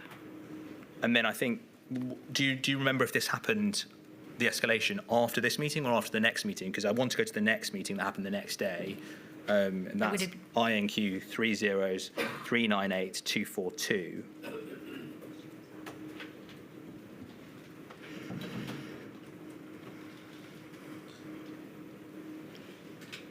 And here's page 2 of this. So we've just seen what you were summarising before. You said that you considered there was a consensus. You start this meeting saying, this is 3 lines down, LR confirmed today's meeting will be a further discussion to reach consensus regarding the IPC/PPE guidance. Following the meeting yesterday to discuss the new variant, because you were discussing it in light of the new variant and the potential transmissibility of that variant, I believe, is that right? Yeah, that's correct. And you then summarised that you think the consensus from yesterday was that you don't need to change the recommendations. Again, I suppose this goes back to what you were saying earlier about the way in which you got that assessment of there being a consensus. That was your assessment of the way in which the discussions had gone. Is that right? That's correct. And we then see, I think, just further discussion of this issue to try and reach a formal view from the IPC cell. Is that right? That's correct. And I think what that minute draws out is that every nation and the leads, the representative leads from those nations, all were given the opportunity to put their position forward. So everybody got the opportunity to put their discussion in, and we came to a general agreement at the end of that. And so if we look at the bottom of the page there, it says Northern Ireland were invited to present their position. And it says, in the absence of robust evidence to support the move, CM felt that colleagues might think they've not been appropriately protected with what has previously been recommended. 2 points there. Again, does this not come back to the issue of requiring robust evidence to justify a change in a way that perhaps wasn't the case earlier on in the pandemic for other modes of transmission? I can't speculate as to What was meant by someone? CM Okay. meant by the What comment, about the sorry. fact that colleagues might have thought that they might not be protected with what had previously been recommended? Do you think that influenced the way was the fear that colleagues might have thought they weren't protected influential in terms of any decision making you made? Absolutely not. And I come back to there was checks and balances in place, and that if our UK senior clinical leaders had thought, or Public Health England UKHSA had thought that the guidance that was drafted out in the document was incorrect, then I'm sure that they would have made us aware of that. If we can just continue through some of these comments, we can see there's more discussion. PHE are invited to present their position, and they then continue to say they're recommending FFP3s in all medium/high risk pathways, irrespective of AGP. So they're continuing to make that statement. To summarise, in essence, the cell doesn't agree with that decision, and the consensus you then take is that everyone else, I think, except predominantly PHE, considers that that shouldn't be the case. Is that right? So there was general agreement. There was a paper produced which was discussed at the UK IPC Senior Leads group, and the decision was made there. The way in which this was resolved, though, was that that the IPC cell didn't endorse the PHE position, did it? I don't think it was about endorsement. We had a discussion, and the consensus agreement, the broad agreement was that we didn't need to, the mode of transmission had not changed, and therefore we weren't going to recommend the use of FFP3 respirators more broadly than what was already stated in the guidance. But what we did do was strengthen some of the information round about risk assessments, and pointing to the other precautionary measures to make sure that they were being robustly implemented. Ultimately, did Public Health England, despite their position in this cell meeting where they're pushing for, to put it in colloquial terms, a move for FFP3 masks to be used more widely, did they ultimately still publish the guidance that was proposed as a result of the consensus? That's correct.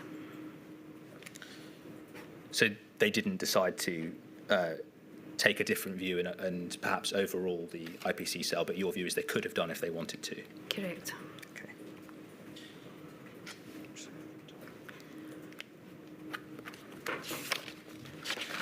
You mentioned just before the role of risk assessments, and you spoke about that, and you say that they had an important role in terms of properly applying infection prevention control measures within healthcare settings. I want to just quickly look at the guidance that directly refers to risk assessments. This is INQ 30271-659 in the 5th page. At the bottom there it says, this is June 2021 to be absolutely clear, it says, to ensure maximum workplace risk mitigation, organisations should undertake local risk assessment based on the measures as prioritised in the hierarchy, by the hierarchy of controls, in the hierarchy of controls.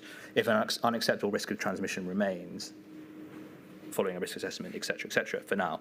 Can we just deal with hierarchy of controls? You've mentioned it before, but what is the importance of the hierarchy of controls? I think the key thing with the hierarchy of controls is that we try, or the aim is to maximally mitigate risk for as many people as possible without it getting down to an individual level where it comes down to personal protective equipment. So it's dealing with the engineering controls, process. It may help if you've put a diagram in your witness statement. If I put it up, it might help you. Thank you. It's at paragraph 60 of your witness statement. You can then talk us through, I think, how that assists. Yes, there we go. Yeah. So the whole point is system-wide to try and eliminate or reduce exposure to risks, as stated there. Elimination with a respiratory virus, not always possible, but measures were put in place, for example, telemedicine, which could be, administrative controls as well, so that people weren't actually coming into healthcare environments, and engineering controls we've talked about, such as ventilation. So by putting different things in place and different administrative controls, the way that people work, and trying to maximally mitigate the risk for all healthcare workers and patients in that environment is far more conducive to health and safety and the well-being of everyone than you having to use PPE. But I do recognise that, and we said about residual risk, individual risk assessments are important. Utilising this framework. Yeah. But of course, I think you do also recognise that some of these steps, elimination, perhaps even substitution, is simply not possible, especially if you're providing close quarters care as a healthcare worker. In those circumstances, it is going to be necessary to use protective equipment, isn't it? Personal protective. Yes. If we go back to the guidance that we were looking at before, it's a similar point that we touched on earlier, but I just want to understand it in this context. One of the things that was suggested again in doing a risk assessment, it says, if an unacceptable risk of transmission remains following the risk assessment, it may be necessary to consider the extended use of RPE for patient care in specific situations. The risk assessment should include evaluation of the ventilation in the area. We spoke earlier about ventilation being a measure that was relevant to airborne transmission, but certainly in at least a paper from SAGE, they considered it was only that mode of transmission that it was relevant for. So was this guidance an acknowledgement of the growing risk of airborne transmission because it's directly pointing to ventilation as a measure that might need to be taken? So sorry, do you mean in terms of the hierarchy of controls? In terms of directing a risk assessment that looks at ventilation, was that because there was, by this stage in June 2021, an acceptance that there was an increased risk of the virus existing in the air? I would say not specifically. I think the hierarchy of controls and risk assessments are something that should be inherent in healthcare organisations. No healthcare facility is free of risk, and therefore risk assessment and local risk assessments are vital to adapt infection prevention control measures to specific environments and specific healthcare settings. So you're looking to identify what are the unique infection risks in this area and then ensure compliance with the recommendations and guidance and that those are being reliably applied. In terms of directing the need for risk assessments, was this something that was directed at organisations, employers or individual healthcare workers?